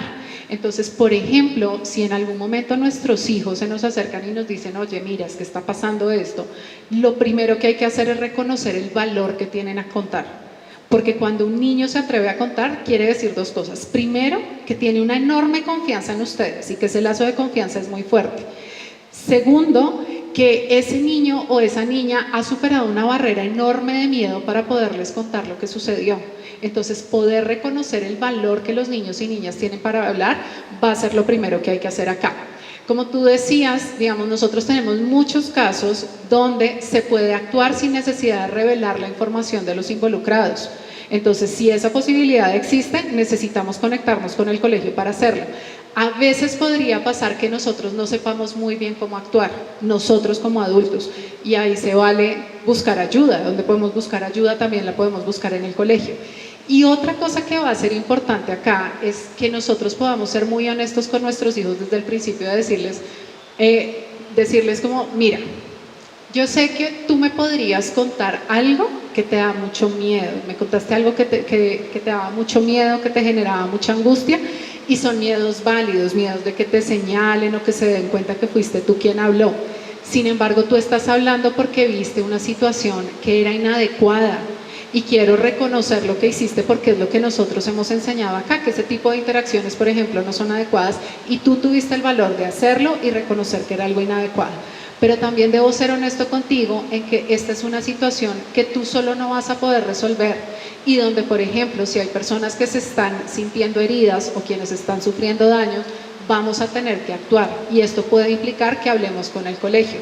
Lo que yo te puedo asegurar es que voy a estar contigo y lo que puedo hacer es hablar con el colegio para que juntos pensemos la mejor forma de protegerte y de cuidarte, pero va a ser necesario hablar. ¿Qué es lo que pasa? Cuando nosotros nos acercamos o permitimos estos acercamientos con los niños diciéndoles, te juro por la Virgen Santísima que lo que hablemos no sale de acá. Esa es una promesa que nosotros no le podemos hacer a los niños en todos los casos, porque si es un caso que implica riesgo para ellos o para otros, vamos a tener que actuar con otras personas. Entonces, por un lado, ser honestos con ellos en esto, pero también hacerlos ver que las consecuencias que se deriven de esto necesariamente no son consecuencias negativas. Por ejemplo, no queremos saber el nombre del niño que le afectó esto para sacarlo del colegio, o para castigarlo, o para ponerle una sanción, sino queremos saber porque puede ser que este niño o esta niña necesite ayuda, ¿vale? Bueno, por aquí me están haciendo señas de que ya necesitamos avanzar porque ya se nos acabó el tiempo. Entonces, con el rol del colegio, para que ustedes lo tengan en cuenta, entonces lo primero va a ser, así como ustedes como papás necesitan identificar y atender a las señales, el colegio también lo tiene que hacer. Entonces, ¿qué es lo que va a pasar acá? Parte de lo que va a empezar a suceder es que vamos a tener muchos ojos alrededor de los niños y la idea es que todos podamos estar revisando. ¿Por qué van a ser necesarios tantos ojos? Básicamente porque, como yo les contaba, estas situaciones puede que no sean muy notorias, entonces entre más personas tengamos con el ojo puesto allí, va a ser mucho mejor. Lo otro, hacer prevención. El colegio necesita ayudar a los niños, o una de las responsabilidades que tiene el colegio es apoyar a los niños en el desarrollo de habilidades, a que los niños se puedan integrar al grupo de manera adecuada y a no legitimar la agresión. Es decir, a no, por ejemplo, a no reforzar la exclusión para un niño que ha sido agresor, a poder ayudar a que ese niño pueda integrarse al grupo y no que tenga que ser excluido de la comunidad educativa. Y en el manejo de los casos, una cosa que va a pasar es que nosotros en Colombia tenemos una ley que es la Ley de Convivencia Escolar. Esa ley básicamente lo que nos dice es que todos los colegios necesitan tener un protocolo de acción. Hay un protocolo como estándar. Entonces, en el protocolo, cuando el colegio se entera de un caso, tiene que manejarlo, tiene que primero hacer la recolección de la información a través del Comité de Convivencia Escolar y a partir de eso tomar decisiones, tiene que informar a la familia y tiene que intervenir con todos los involucrados para resolver el conflicto. Y ojo, aquí va a ser importante, no es para pensar una solución únicamente, sino es para ayudar a darle una resolución a ese conflicto. Todos tienen que ser involucrados. ¿Por qué? Porque, como ya les dije, en una situación de intimidación escolar todos están involucrados. Entonces, aquí muchas veces los papás pueden ser contactados para casos o situaciones específicas, pero sobre todo se hacen intervenciones con los niños. A veces esto podría no ser de conocimiento de los papás, entonces una cosa que podemos hacer nosotros como papás es, si sentimos que no se está actuando, podemos preguntar amablemente al colegio, podemos decir, oye, sabemos que está pasando esto, ¿podrías contarme un poco más en qué va el tema y qué se ha hecho respecto a la situación? Y esto es preguntar amablemente, no llegar a hacer el reclamo de tú no estás haciendo nada porque no he visto nada, ¿listo? Y finalmente está la comunicación con los padres. En las situaciones de intimidación escolar es necesario cuando menos informar a los padres de las personas que han estado involucradas en el conflicto. A veces esto podría no llegar a todos los testigos, pero cuando menos sí están involucradas las familias de los niños que han sido agresores o víctimas. Entonces, en esto el colegio, como ustedes ven, primero tiene una responsabilidad en la identificación de las situaciones, pero además cuando se presenta, tienen que dar respuesta a las familias y acompañamiento de apoyo a las familias. Y ese acompañamiento de apoyo a las familias, pues no solo para las familias, sino también para los niños y niñas que han estado involucrados en la situación. Muchas veces nosotros pensamos que es que el colegio se va a poner en contra de nosotros o que va a sacar a los niños. Digamos que no necesariamente es eso. La mayoría de las situaciones de intimidación escolar, la primera aproximación que tienen es de protección hacia los niños y las niñas. Ya para finalizar, yo quiero recomendarles algunos recursos que pueden ser de mucha utilidad. Si ustedes quieren como unas estrategias mucho más precisas de qué hacer frente a esta situación en diferentes momentos para prevenir, para manejar una situación que ya se presentó, les recomiendo ingresar a este Kit Papás, que es un Kit Papás que desarrolló Aulas en Paz junto a Red Papás, donde lo que van a encontrar es respuestas a preguntas frecuentes. Acá una cosa que van a encontrar ustedes que es maravillosa es todas esas preguntas que ustedes en algún momento se han hecho sobre la intimidación escolar. Aquí van a tener una respuesta muy sencilla que además es fácilmente accionable. También van a encontrar la línea de reporte Te Protejo, que es una línea donde ustedes pueden, por ejemplo, reportar situaciones de ciberacoso, de intimidación escolar, si requieren hacer un reporte a las autoridades y no saben directamente ante qué autoridad hacerla. Y el canal en TIC Confío, que tiene muchos recursos como videos e información que les puede ayudar. En la página de Aulas en Paz, era la primera en la que se me olvidaba, pero quise dejar de últimas para que la recuerden más, van a encontrar muchas estrategias de autorregulación, por ejemplo, para los niños, estrategias que uno puede implementar con los niños para que ellos puedan desarrollar estas diferentes habilidades. ¿Listo? Entonces ya con esto cerramos nuestra sesión del día de hoy. También les recomiendo este libro, que es el libro de Enrique Chaux, que escribió sobre este tema. Si ustedes quieren profundizar un poco más, Enrique Chaux fue la persona que apoyó, el experto que apoyó todo el desarrollo de la ley de convivencia escolar y los protocolos y la ruta de convivencia escolar en el país. Entonces también es un recurso sumamente interesante. Ya con esto entonces cierro mi sesión del día de hoy. Yo no sé si tengamos espacio para preguntas. Y no sé si tengan preguntas también, que creo que es lo más importante. Mil gracias a todos, gracias por su paciencia y espero que no se mojen en el aguacero que está cayendo.